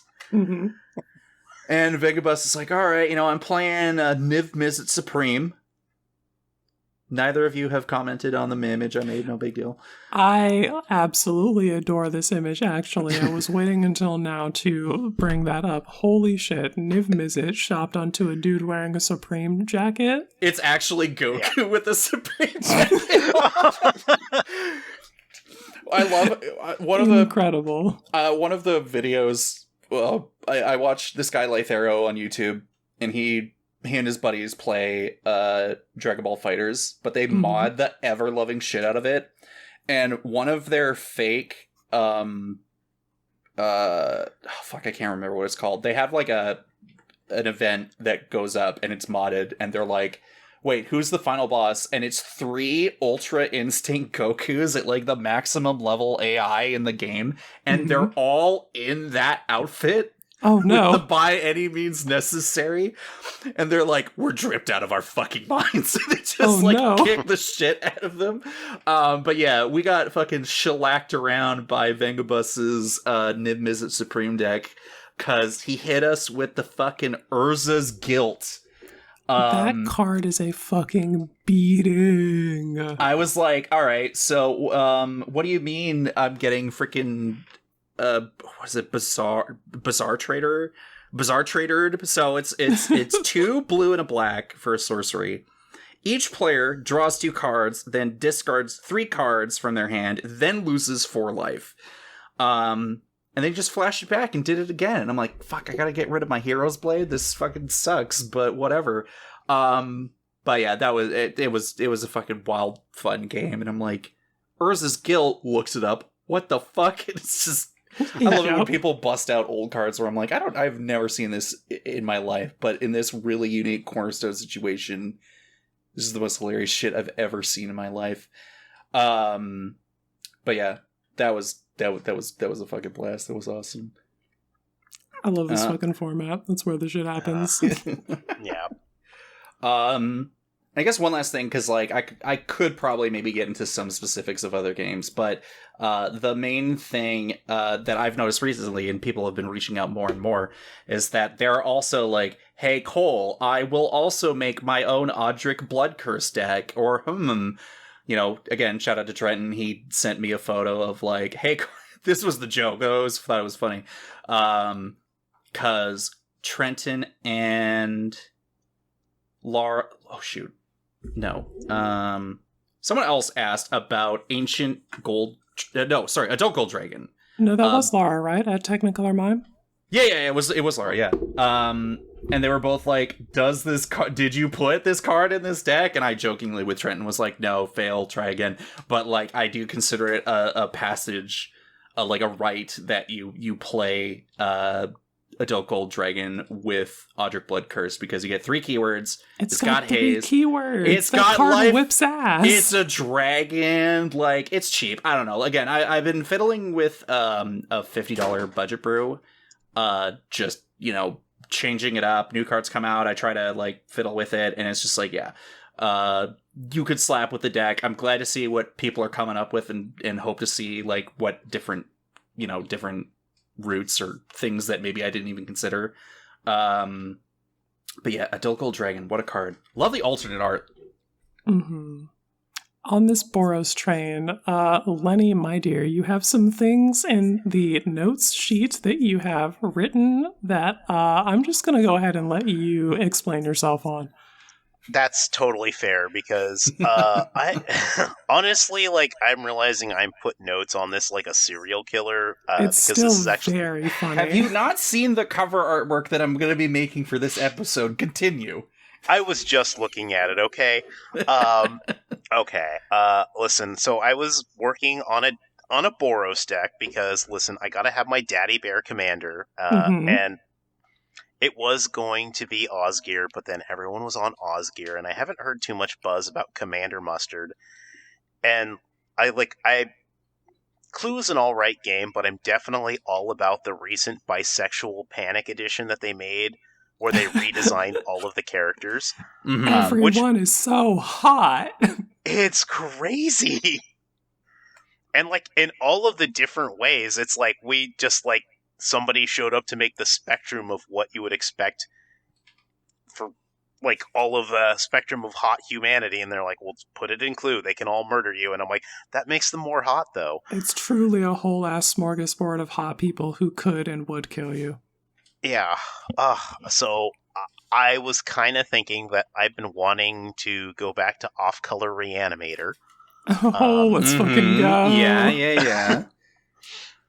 And one of my husband's favorite cards, and also secretly I love it, is Boros Battle Shaper, which is a 7-mana Lenny, Minotaur. yes. Lenny, okay, I'm locked in now. Yeah.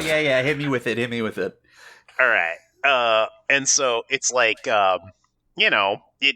each combat, you pick one creature that has to attack or block, and one that cannot attack or block. Mm-hmm. And look, we all know that red has all those Thrill of Possibility effects, which I think are so awesome for Reanimator, because while you're drawing cards and filtering to the stuff that you really want, you can pitch something and you're like, yeah, I'll just reanimate that later. Mm-hmm. Which we could do that in black, but I don't know. Like, and also, like, I just love the idea of, like, look, I'm going to reanimate a 7-mana soldier, and then it's going to have haste and trample and vigilance from my commander. That feels good. Oh, holy shit. Okay. No, I get it now. You were talking about Boros Battle Shaper and then just like immediately go to Thrill of Possibilities. And I'm just like, this guy doesn't say anything about spell. Oh, it's a reanimation target. Mm-hmm. Yeah, that's what I would love to be doing. And so I've been working on that a little bit. Okay. There aren't too many. Like, soldiers kind of top out at 6 or 7. Yeah. But, who cares, right? It's fine. Yeah, you just we gotta got find a way to get a powerful effect that you're not paying retail for and ride that value to victory. And I think it doesn't matter what it is as long as it's expensive and rare enough. Yeah, and actually, I'm just remembering the thing I was supposed to put in there, which I think is a soldier, which, if it is, it's going to make my day. And, The Jadoon Enforcers? Oh yeah, those need to go in there. But also Savior of Olenbach. Who? Yeah, hold on, huh? Oh, I'm sorry. You know what? We can just stop the podcast right now because I have failed you all as a friend if I have not talked about the Savior of Olenbach. Wait, I'm bringing it up. Hold on. Yeah, okay. Go. All right. So, 1 and 2 white for a 1/2 human soldier. Mm-hmm. It's got training, which is whenever it attacks with another creature. If that creature's power is greater, you put a counter on the Savior of Olenbach. When Savior of Olenbach trains, exile up to 1 target creature from the battlefield or creature card from a graveyard. Oh, this card! And then when Savior of Olenbach leaves the battlefield, put the exiled cards onto the battlefield under their owner's control. Oh, it's like, what's her name? It's Angel of Serenity. Angel of Serenity, yeah.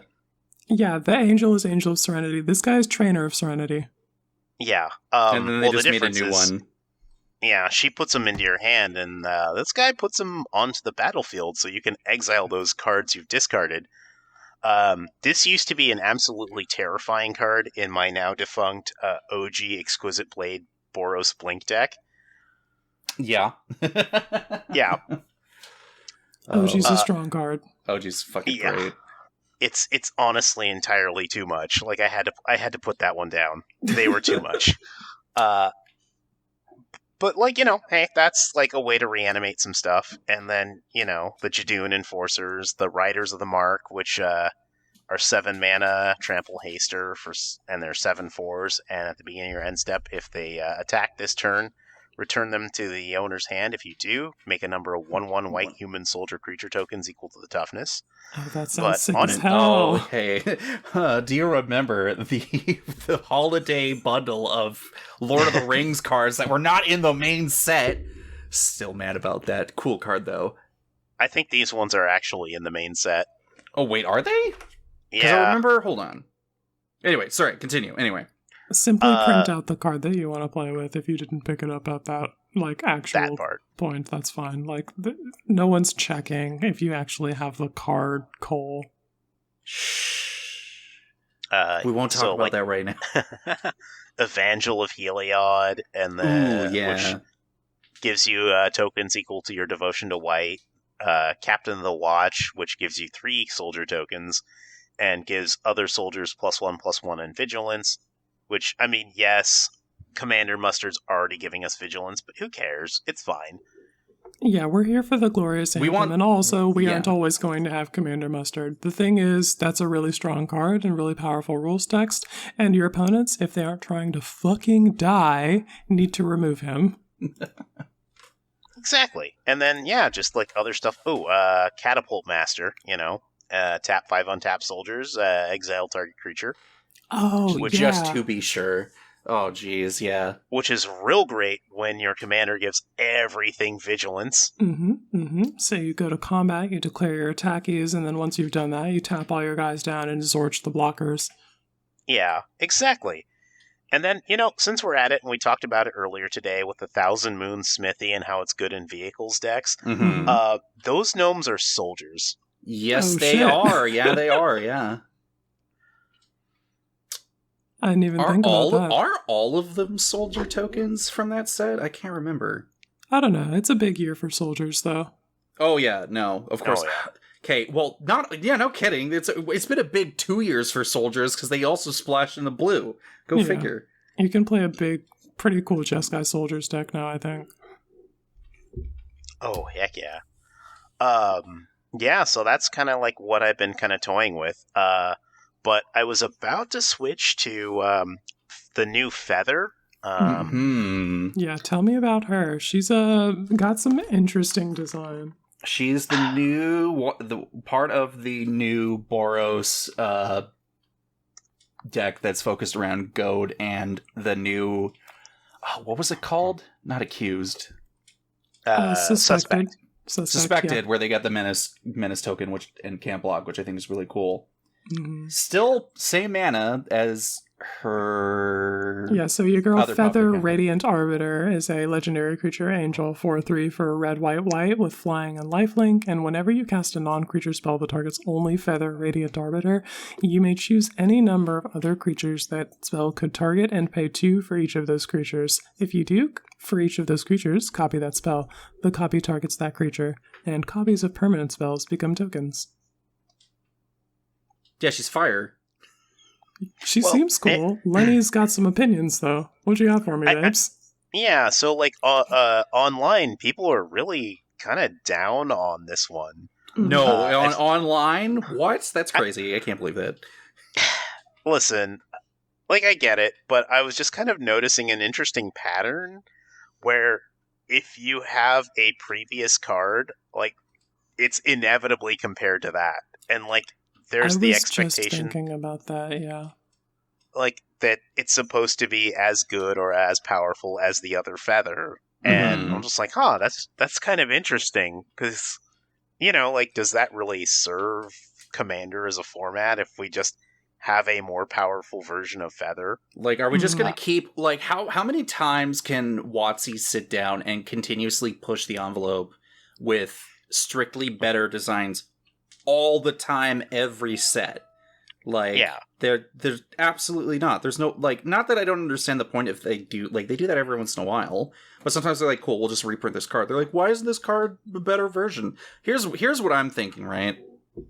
Is that, yes, you can play the original Feather and, like, have pretty good effects, right? Like, who hasn't played Zada Hedron Rider, you know? But you could have such a different route with this deck with a lot more staying power by throwing auras on all your creatures.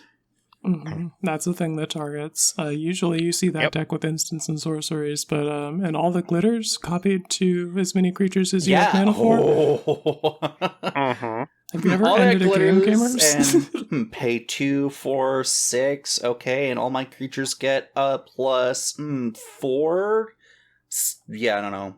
I'm thinking of, like, casting Sage's Reverie on her and then copying, like, I don't know, we're talking about a Boros deck, but you can probably get the mana. And you're like, oh, draw a card for each aura that's attached to a creature. Yeah, I don't know. It seems pretty good. I'll take twice that for 6 mana. I think there's a deck there. Yeah, I definitely do, but like, and Zada was like kind of the other comparison, which, speaking to somebody who's spent time with Zada, it might just be that people don't necessarily want the experience that Zada provides, which is... no, understandable. If anybody knows what the fuck you are doing with that goblin, they are mulliganing to removal, and they're going to make sure that you don't have that or your tokens. True. Yeah, but, yeah. Yeah, it's... And, I mean, speaking to Feather, and, like, this might be, like, a little discoursey, but I think the original Feather's kind of boring. Yeah, I picked up a copy of her, I think within the last year, and I'm like, okay, congrats, you got the old border version. What are you going to do with it, Cole? And it's like, it'll probably go into a deck at some point. No, what you're going to do with it is cast Angel Fire Ignition every turn until the end of the game. That's what you're going to do with it. You are absolutely correct. Yeah, that's the thing that I'm like, yeah, it's like you just keep casting the same spell, and I'm like, okay, well, this one rewards you for casting maybe more expensive spells that you might pay 2 for. Mm-hmm. And I just kind of think that, like, that sort of discussion of any kind of commander card or card that could be as a that you could use as a commander and saying, well, it's not as good as X, isn't necessarily helpful when those different commanders have baggage associated with them that you might not want. I mean, the other thing too is just it's if it's not redundancy, it's having the option to not pick the strictly better version just because it's available, you know. And sometimes, like, when you do play those strictly better, quote unquote, like staple versions of those cards, when you start throwing those down, people are like, wait, whoa, and then you can be like, okay, cool, I'll play this one. They're like, all right, fine, you get a pass because it's not the good one. You're like, all right, let's get to work. But, you know, most people probably don't, like, operate under that assumption. But I don't know. Like, we're talking about, God, how many cards are in existence now? Like, enough. Enough and not enough. Yeah, actually. Speaking of new legends that perhaps have some baggage associated with them in comparison to their old legends, I want to talk about a 5-mana, 5-color, 6/6 dragon with hexproof for multicolored called Niv Mizzet Guild Pact. I was wondering when he was going to show up in the set, and he did not disappoint. Yeah, your boy has the burn damage back on him, and so I care about the dragon again. He's got flying, hexproof and multicolored, like we talked about. Costs Wooburg, legendary creature dragon avatar. He looks fucking regal on his throne as his cat dragon self, wearing his little pay rune, and he's got the little, like, glowy emblem from, like, being the living guild pact or whatever. And whenever he deals combat damage to a player, he deals X damage to any target. Target player draws X cards, and you gain X life, where X is the number of different color pairs among permanents you control that are exactly 2 colors. So this guy wants you to be committing to the board with your guild color pairs, playing your guild mages if you're about that life. I was going to say, yeah, this is like the guild mage deck to me in my head. You can do that. A thing that I had was, I actually built 2 Niv Mizzet Guild Pact decks already. What, you're fucking wild. Go on. Yes. One of them I played last night, which was the 5-color good stuff version. I basically sat down and picked my favorite 2-color cards of all of the 2-color pairs, and I think I chose like 3 of each color pair, and just put all of those in the same deck and played that. And we've got the, like, Faber Elder and just a 5-color, 2-color good stuff, which was all right. It was a satisfying experience. Niv Mizzet dealt combat damage once and did the burn damage trigger once, and then was removed, and I had to find a different threat because that was a game where I put Descent into Avernus into play on turn 3, and you simply do not have as much time as you think you do. You just suddenly, sorry to interrupt, you just suddenly reminded me of the game that we had with Fredo. You're like, cool, I'm going to play Descent into Avernus. I'm like, cool, I'm going to play Reckless Fireweaver. Fredo's like, God, if I wasn't dead, I'm definitely dead now. And, like, I'm just like, this is fine, it'll be fine. And then you're like, it is not fine, I assure you. Okay, sorry. Had to do a tangent. Yeah, so the other deck build that I did, I was posting about the dragon, and then just, like, thinking about other things that you can do with him. All of the Lorwyn X of the Y auras, like Steel of the Godhead and Fist of the Demigod, those are all 2 colors. So you can just put all 10 of them on Niv Mizzet and play Aura Voltron and play your Satyr Enchanter, a 2-color Enchantress. You've got, what's her name from Kamigawa, Sithis, Harvest Hand, there we go. She's a 2-color Enchantress, so you're meeting both of those requirements.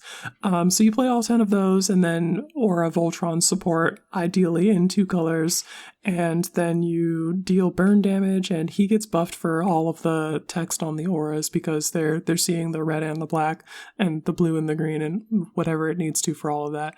And the keywords and stuff that those all grant are, like, they're things that end games. Like, you get double strike and trample on, I think, the Gruul one. People are going to die. So you're going to do that, and you've also got the burn damage game plan to magnify that and turn it at other people, so you can kill somebody with commander damage and kill somebody else with burn damage potentially. I think that build is going to be satisfying, and I can't wait to play test it. Love that. Quick question, because this is very important to me personally. Yeah. Danitha Nubanalia's light, which is Celestia, is she there? Oh, she's not, but she really should be. You're right. I was Because just as going to soon as say, he gets blown up, and he will get blown up, I can cast those auras from my graveyard and put them back on my dragon. It's perfect. Danitha, All right, I got one more for you. Danitha's glow up over time has been fucking absolutely wild to see. I mean, Alright. I've had my teeth kicked in with every version, but also, Linvala's Shield of Seagate is also 2 colors. She was in the 5-color good stuff version. I didn't put her in the 2-color Aura Voltron version, but I was absolutely like, what is an Azorius card that I like? Oh, Linvala, she's perfect here. So I definitely I see that, and I thought of you. Oh, What's her name? Elevere of the Wild Court. I think Selesnya does a lot of heavy lifting in the Aura Voltron version of this. Yeah. Which is maybe a little unfortunate given that I want to wider spread of the 2-color pairs, but the cards they're just really good, like Elevere in particular. Virtuous Rolls, and I put one of those on Niv Mizzet. I think it's +1/+1 for each enchantment you control or something like that. It fucking kills people, and then she draws cards when enchanted creatures deal combat damage, and it's not just one, it's whenever an enchanted creature you control. So if I have other guys who happen to have auras on them, you're all getting card draw for connecting. I'm extremely into that. Because I crave blood, put Ansrag the Quake Mole in this deck. He's gruel. No, really. It's 2 colors. We're going to combat twice, babes. Jeez. Xenagos, God of Revels, a 2-color enchantment, goes in the deck. Okay, no. Okay, I was gonna be like, oh, did you put... Yeah, no, it doesn't make the... Never mind. Don't mind me. Yeah, I really like it when the things have 2 colors and they are an aura in particular, or are an enchantment. Or an enchantment, it synergizes yeah. with a constellation or whatever. I did sneak in things like Fevered Visions, though, because I am a sicko who likes that card. Wait a minute, hold on. So you target someone with the card draw and just fucking zap them? No, this one's doesn't quite work like that. Okay. It's at the beginning of each player's end step. That player draws a card, and if the player's your opponent and has 4 or more cards in hand, then Fevered Visions will deal 2 damage to them. So if I was trying to laser people, then I would need a bigger enchantment like Vicious Shadows, but this is the one that was in 2 color, so that's what I ran with. Another one that I grabbed was Everlasting Torment, because gamers, you know me, you know who I am as a gamer. We have to turn off life gain. We have to turn off fogs. Alone. And all damage is dealt as though its source had wither. So if I wanted to point that burn damage at something and use it as creature removal, I could mark 5 on your indestructible Eldrazi, and it's wither. So that's a 5/5 now. And if I add more, then it will die, and it being indestructible doesn't fucking matter. So we really like that in that deck. I'm making sure that my damage fucking sticks and it means things. The other things that we have that are really cool are bigger on the inside. I can enchant a land or an artifact or something and tap that to add 2 mana of any one color, and the next spell that I have... The next spell that I cast this turn has Cascade, so I can get free value out of that, just more spell per spell. Doctor Who strikes again. Yeah, I am once again pointing menacingly at you and saying, "Get in the fucking TARDIS." I want this podcast to be over. I'm being assaulted on all sides with horrendous, terrible ideas. I'm sorry just they printed one deck. cool cards. It's just one deck. No, Lenny, you don't understand. It's every deck. No, Cole, you don't understand. Just do it. I promise you it's worth it. So yeah, that's my take on that. I really like this dragon. Every once in a while they drop a Wooburg legend that I actually care about. The last one I think was Goshintai. On the Enchantress Reanimator, not on Shrines. Don't be looking at me like I'm not a hipster, okay? I'm a hipster. Anyway. Right, yeah. Sure. Niv Mizzet, Guild Pact. It's a cool fucking card. Heart Very emojis. cool. I think this deck is going to be cool. I can't wait to see what the Aura Voltron build looks like in actual play. Yeah. Some other... I was worried for a second, they were throwing out all these characters in previews, and everyone's like, where's the dragon? Show me We're him. all like, but where's my boy? Where's Niv Mizzet? Did he die too? Was he part of the... No, he did. He did his dying already. He's back. I'm kind of surprised how organic he looks in the artwork. Like, he's supposed to be like a simulacrum, and then he's just like, "Nah, I'm just back." Do I He's look just metal? back. No. I don't know. And his new art in the like dossier frame has him yawning like the cat dragon he is. It's really good. Yeah. Maybe one last thing to end the episode on, because we are longest episode ever. The dossier frames, love it. I don't even care. You guys, anyone hates it? I understand, but I don't care. This frame is sick. I love it. Yeah, it works for me. I'm happy to clarify if anybody needs any like help figuring out or distinguishing what exactly the card is or what colors it is.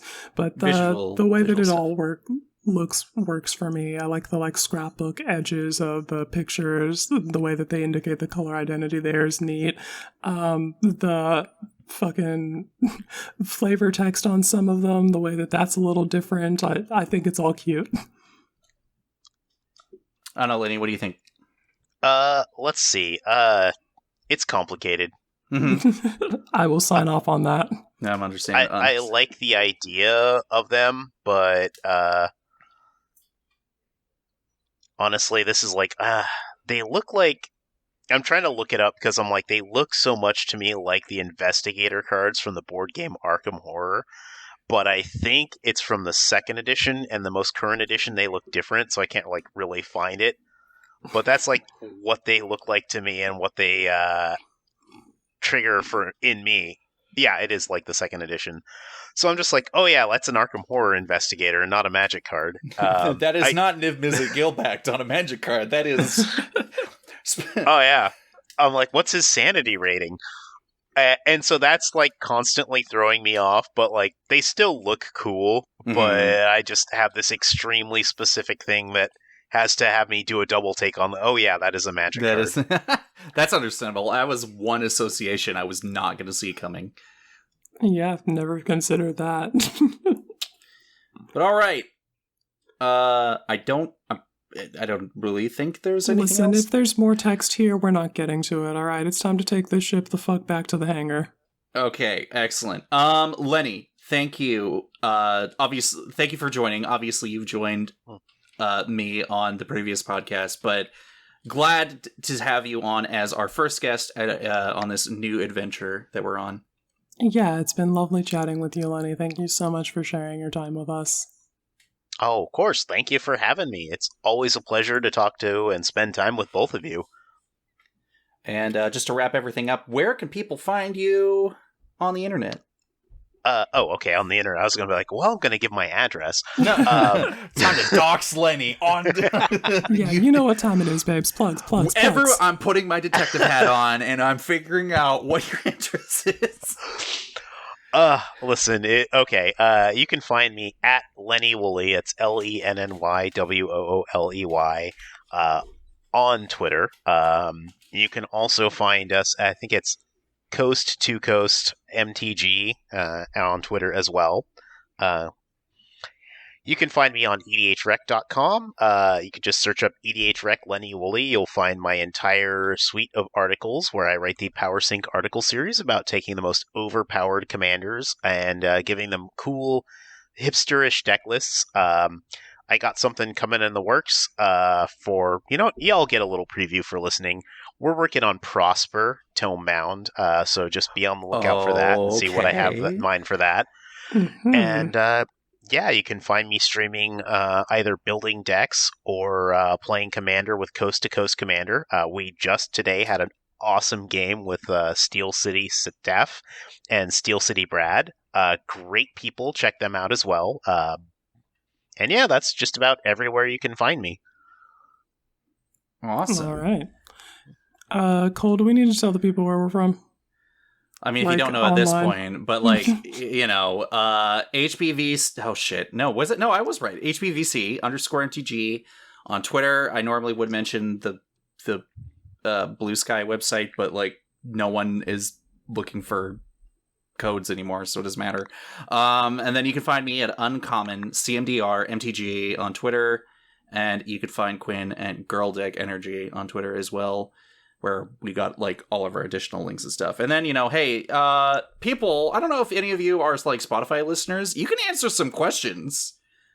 Apparently there's like a community engagement feature on Spotify. Cole's been utilizing that, so engage with the content. Tap, please do it. Lenny, actually speaking, Leslie, Lenny, you were like, oh, I'm gonna put one in here, like on the very last one, where I'm like, wait, who commented? Oh, it's Lenny. He's gonna be on the episode. But yeah. Save it for the one where you have Benoit on, so you can make sure you're talking about me on that episode. All right. There we go. You too. All right, we're out of here. Let's wrap this shit the fuck up. Later, gamers.